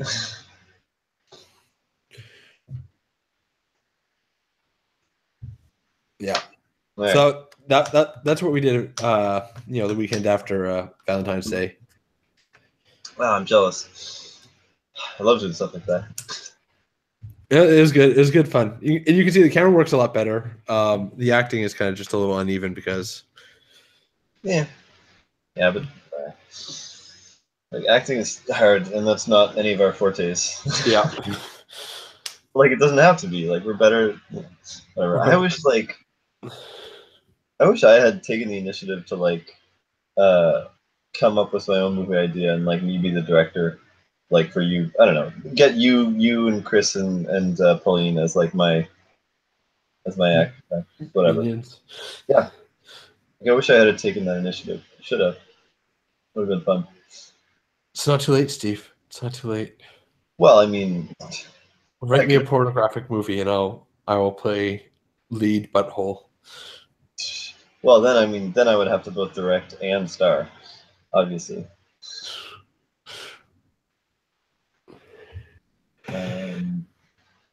Yeah, that'd be sweet. Well, if you have vacation time. Yeah, I mean, I'm gonna plan a trip to Toronto. I have to figure out when everyone's kind of available. I want to make sure that everyone I want to see is going to be there. Yeah. But when will that be? Probably. Anna's coming here in June for a week. Yeah. So I'm taking that week off. I'm taking a week off in July to go to Cape Breton like I do every year. I would do it in August, but I think Anna might be away in going back to Kazakhstan for a trip. So it might end up being September or something. Or I could do it before any of that, in May or something, I guess. You also have, I think Chris and them are going down. Yeah, right. Yeah. Is that definitely happening or what?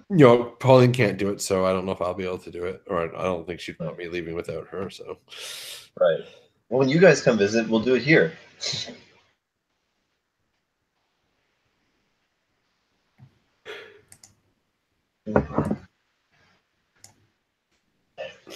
Anyway, yeah, do watch the Christmas play if you get a chance. Though. I'd like to hear what you have to say.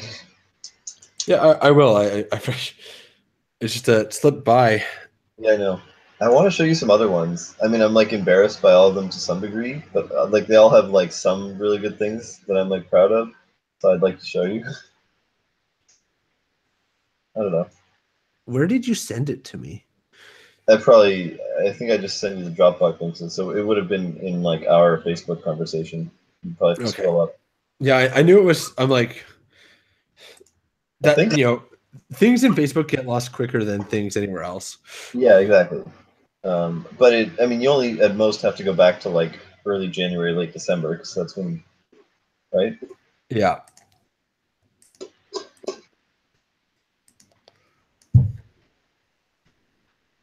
Yeah, no, because I remember you saying them and being like, "Oh, I'm on my phone right now. I can't download them to my phone." Yeah.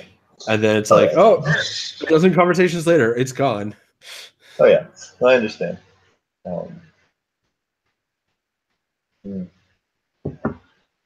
I beat Super Mario Brothers 3. Yes, good man. I got how far into I was sort of having a few drinks one night and I decided to play Super Mario Bros. 3. I think I only got to World 3 though before I quit. Good game. Very good game. It is. All right, so we got scene 1, scene 4, Yeah. scene 6. Yeah. And then wait, now I'm confused about this. Final? Finale. So yeah, the final scene, whatever. I guess Scene there's 1. scenes 2 and 3 were live, scenes 5 and 7 were live, and then scene 8, aka the finale, were the finale was video. So you'd probably be able to get the gist without like sort of the live scenes. They're kind of like separate storylines anyway. Yeah. I mean, the whole thing's pretty long though. Like it's like 35 minutes worth of video, so not worth watching now probably. I got them all queued up now. Where do you guys get a Grinch mask? We made it. It's awesome. Where did it go? It's like still around here. Yeah, we made it out of a paper plate. Oh, okay. Yeah. No, it's I seeing it from different angles. It still looks 6 degrees of creepy, but yeah, I mean it is. It's like half creepy but half kind of hilarious.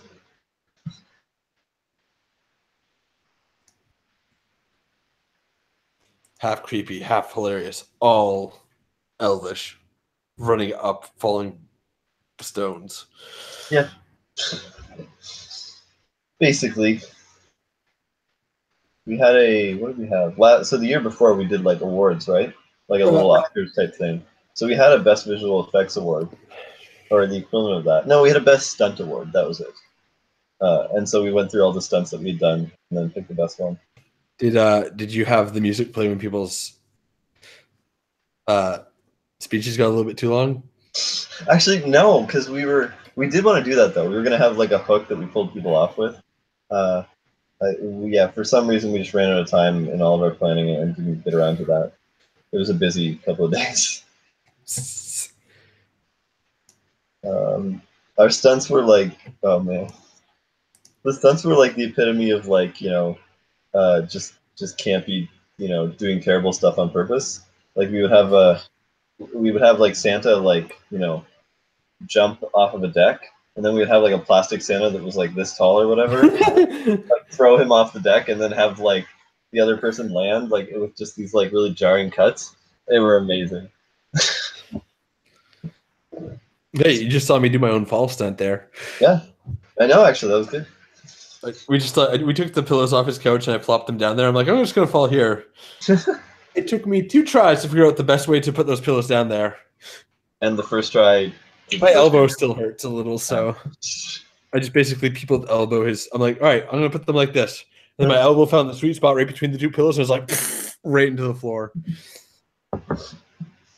I'm like, nope, nope. This is the better layout. Fair enough. I've been going for runs, by the way. Been pretty good. Went for a solid like 10K run yesterday. Nice. Yeah. Nice. Actually, that's totally a lie. I haven't been doing pretty good, but I have been going for a non-zero amount of runs. You have your feet have left the ground at a fast pace. Sure. Yeah. What is the I don't know. Like I've never gotten the runner's high. Yeah, it's I haven't really. If what I'm getting is runner's high, then runner's high is a fairly subtle thing. Like you sort of feel better, I guess. I don't know. But some people talk about it as if it's like an addiction and they like need their like fix, and it's amazing. Gotta get my fucking dick sucked by the runner's high. Yeah, like I've never felt that. Like well, apparently I've already done 10K today. Really? Yeah. Oh yeah, I walked Lewis for about 10 kilometers. Yeah. Really? Yeah. How long did that take? How long are these walks you're going on? Yeah, it was about 2 hours. Jesus, 2 hour walks. Well, good for you. And like good for Lewis, I guess. Yeah, we went down some sketchy stretch of the Don Valley. Mm-hmm. I found out how to get onto the Don Valley path from where I am. Okay. There's like 2 places to get on there, and then then it's like you can get on the path like at the waterfront area. Yeah. Right near Cherry Beach, and then there's stairs down at Queen, and then there's stairs down near where Carlton ends, and then you have to get like north of Bloor, like well north of Bloor, before there's like another way out. Right. So you're just going north and like hoping for like, man, I sure hope there's an exit soon. Yeah. And like, there's no way that's like you can't. So it's like there's at least like a kilometer or a kilometer and a half between like those bottom few, but like the upper one is just like I have no idea where you get on or off. Yeah, I don't know. That's good though. Yeah, good walk. It was a good walk. Totally did not. It's kind of sketchy. So it's like there's like it's like there's trees, there's grass, there's the water. There's a beaver that's been eating on that tree, and then you look over and like there is the Don Valley Parkway with like horrible traffic. Yeah. Like it's like 80% nature.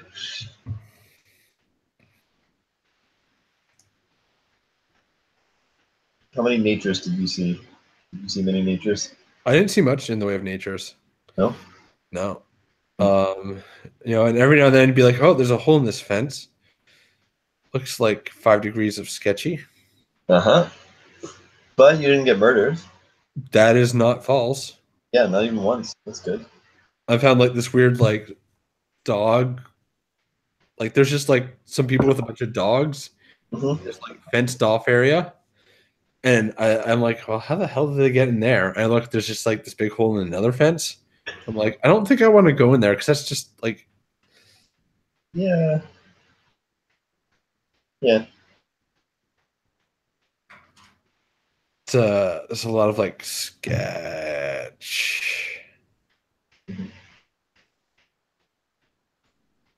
Anyway, make sure when you're cutting this to cut out the part about how I said Jews rule the world, and make sure to cut out this, where I asked you to cut it to. Okay. So it's just 10 hours of Jews rule the world. Jews rule the world. Yeah. Okay.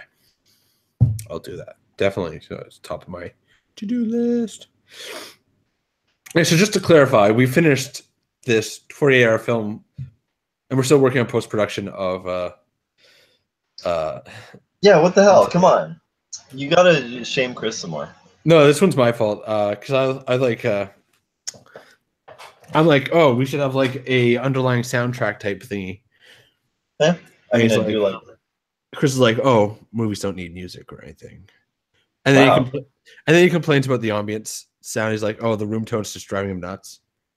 He's Do like, you "Oh, help with that? it's too loud." Is music. I'm like, you know what you could do is you could just put some like background purposeful sound. I'm like, well, like none of us are musically talented. I'm like, what if we just do like some weird whispering in the background? It's like, this is what the shadow thing is kind of like whispering in her ear. Yeah.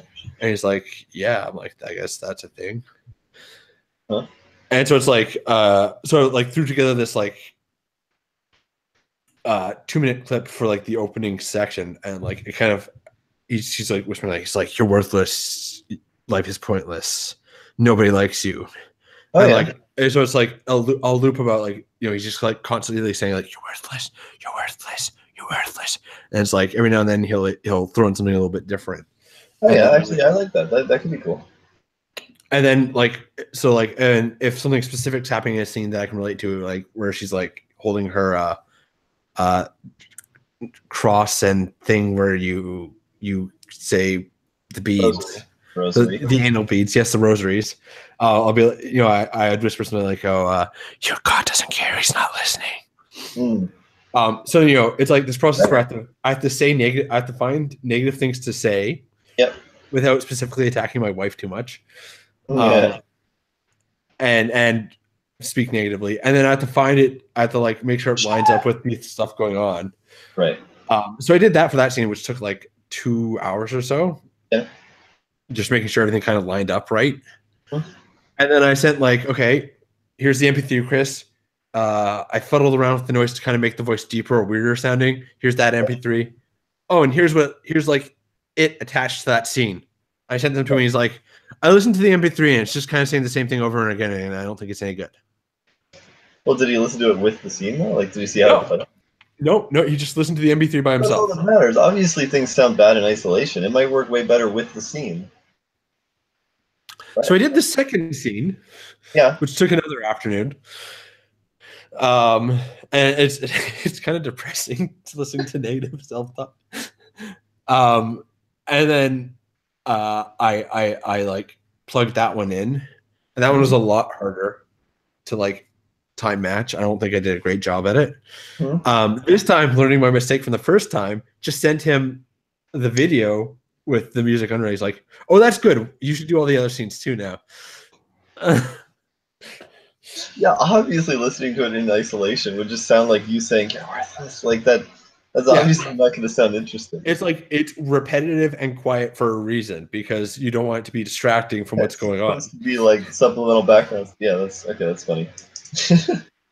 Anyway, all right. I like that idea. That's cool. So who should I shame then? So currently it's my fault. All right, I shame thee. I need to sit down. It's the last few weeks have been a little bit busy. Fair enough. So it's just Fine. so it's coming. I think Chris is still trying to figure out sound.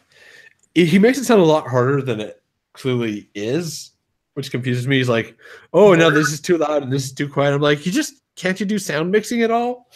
Yeah, like Greg, even I don't know. Well, no, that's not true. I no. The stuff I've made does not have sound mixing at all, really. It's just like how much to turn the soundtrack up relative to the voices.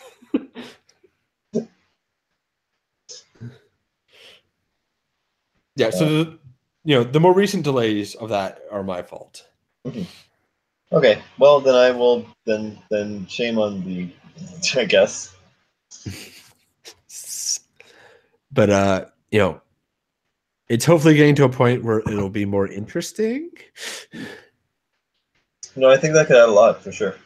Yeah, I've liked what it's done to the. Wait, do I have any of them up there? Uh-huh.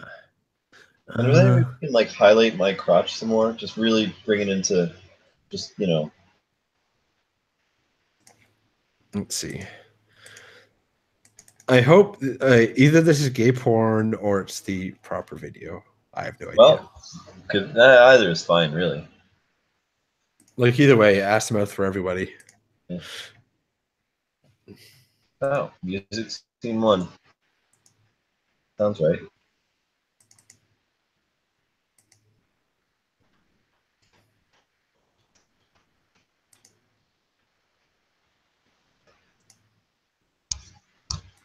Oh, that's the first two scenes. That's just me being great with my naming conventions. Yeah. Oh, some good bone crackage. It's like some of the sections are in stereo, so it's like the voice is coming from one side and the other side. Meanwhile, everything Yeah. else is mono, but let's not sit on that for too long. But anything before the Huh? Is anything this? Have before I the seen this cut before? what? Have I seen this cut before? Probably not. I This keep looks telling good. Chris to cut that because I think you probably last saw the 8 minute cut. Yeah. Well, I didn't see the like the flickering of me in the first scene. I think. I just watched. Yeah, I think that's new. I like that, and I think actually I don't know. This is I'm liking this. I will continue.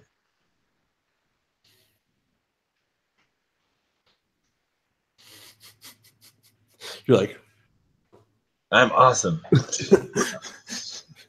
No, this is cool. Cool. I haven't seen that. oh, you must have seen like a really early cut then. Yeah, this is fucking awesome. So you probably saw the cut where your names weren't even in the credits. Yeah, well, whatever. I'm not hugely concerned with my acting career taking off. Puns like it co-stars Steve. You know that, Chris. It's like, oh yeah, I guess I was in it. you were most definitely No, I love the whispering. Awesome. right.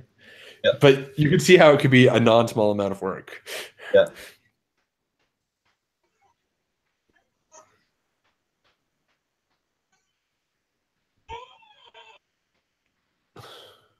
I want to change the whispering at that part. Yeah, you probably pay more attention to it than the audience will. Oh yeah, oh yeah. I just hear whispering like.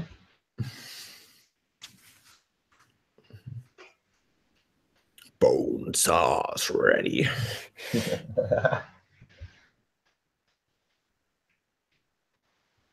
It's because each of those scenes are about like 2 minutes. Actually, the first scene's 1 minute and 36 seconds, and the second scene's like 2:10 or so. Yeah. I'm just enraptured. This is like night and day. This is fucking. I mean, the old one was fine, but this is like a way better cut. Right? It's faster. Yeah, no, this is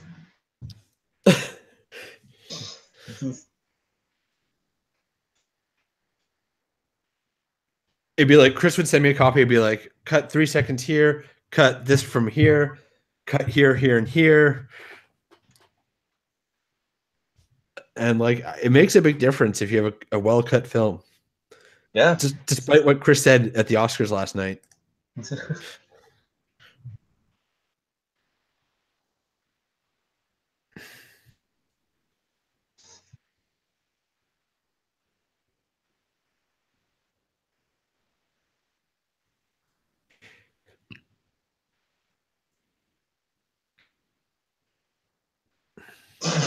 Hey, we drank.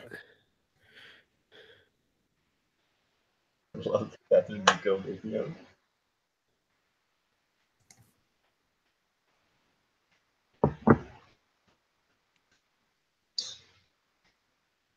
I wish we could have pulled off the shot where like one by one they left. That would have been cool. You know, Yeah. Oh yeah. I think it would have been difficult, but that would have. I like the idea of that. It would have like I think they probably get the same idea across. Yeah. Um if this was a feature length, that'd probably be how you'd want to do it, but with a short. Sure. Oh, here we go.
You like flickering, like, oh, whatever.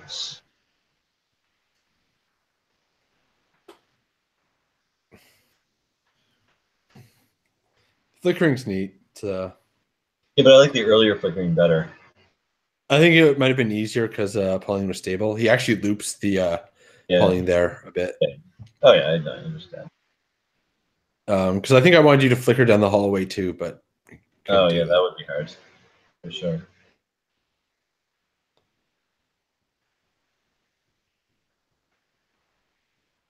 I think I should have looked at the camera there. Cool.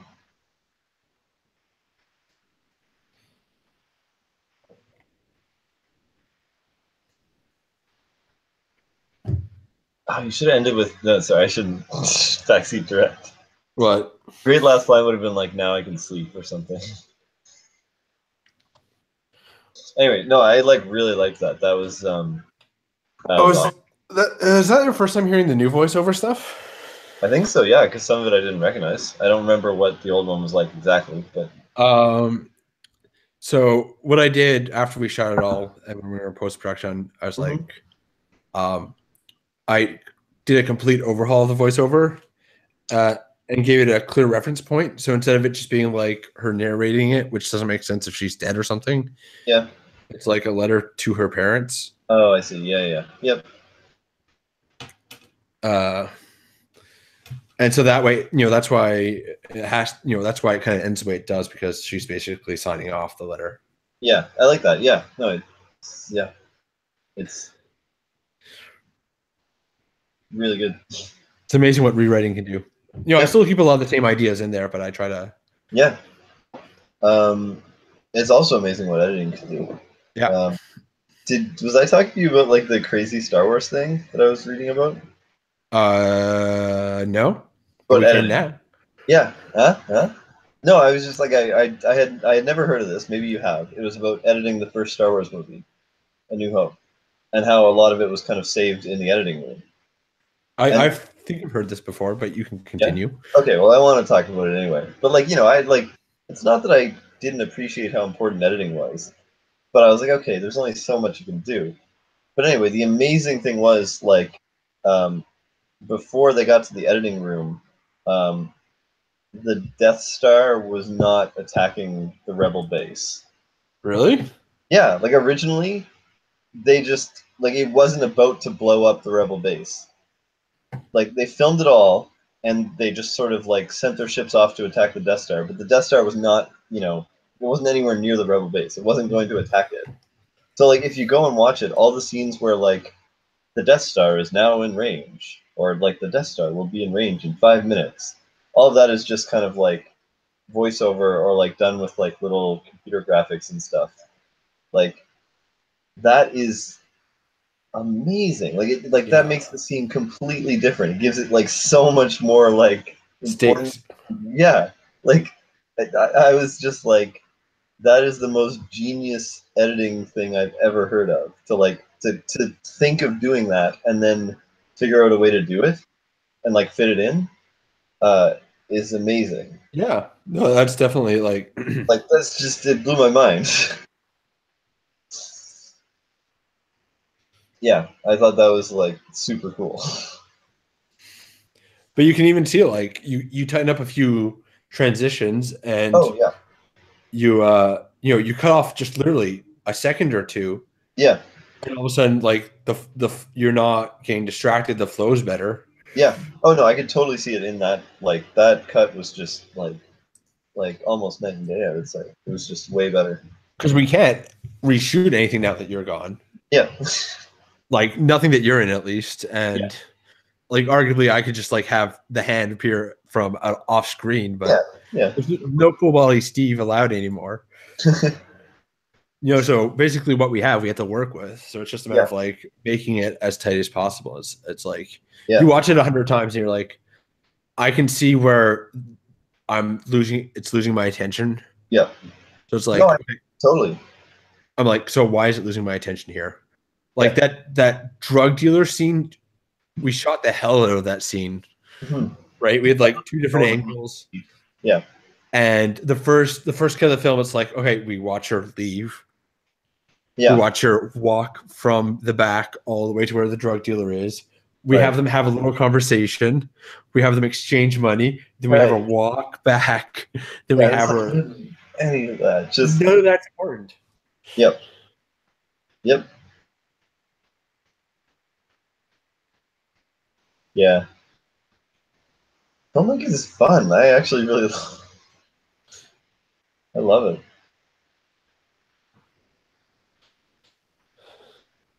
Let's make movies. It is really fun, especially when you're not the one who has to like go in and edit it. Yeah. So I just tell Chris like, oh, all this is wrong. Fix this, Just fix it in post. Come on. and then he'll like suffer for 5 hours, and I'll be like, Yeah. it's a lot better. Good job. Oh, I didn't get to tell you the punchline to the 48-hour film challenge. Yeah. So, like the whole time, I'm like literally fighting with Chris to like actually do the thing. He's like, "Oh, I don't think we have enough time." I think he just wanted to like drink with people that weekend. Right. So he was like looking for excuses. Like he's like, "Oh, we're not prepared. We don't have time. We've already lost like a day because we didn't start shooting till like 4 o'clock on Saturday. So we lost like basically most of that day." Yeah. And he's like, "Oh, we can't shoot once it gets dark out." So we had outside shots. He's like, "How are we going to shoot outside if it's too dark?" I'm like, "There'll be street lights." Chris clearly doesn't go outside at nights, so yeah, obviously. So at the end of it, it's like we do it. You saw how it turned out. I thought it was like a lot. Yeah. Well, definitely the best shot of our films.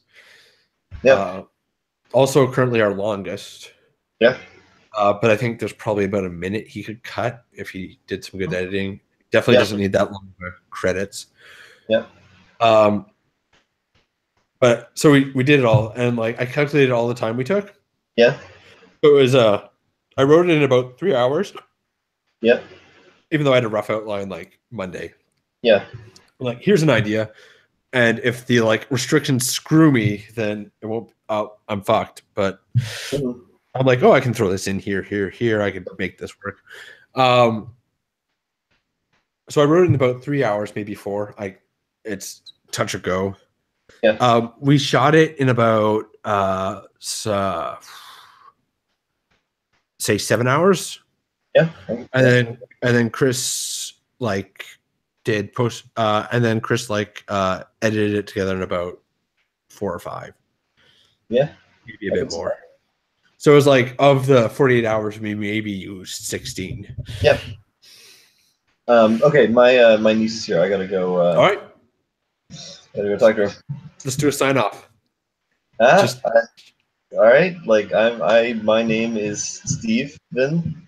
And I am Matthew, and we have drinking problems. Yes, basically. All right. Good talk. Boobs. Watch the play.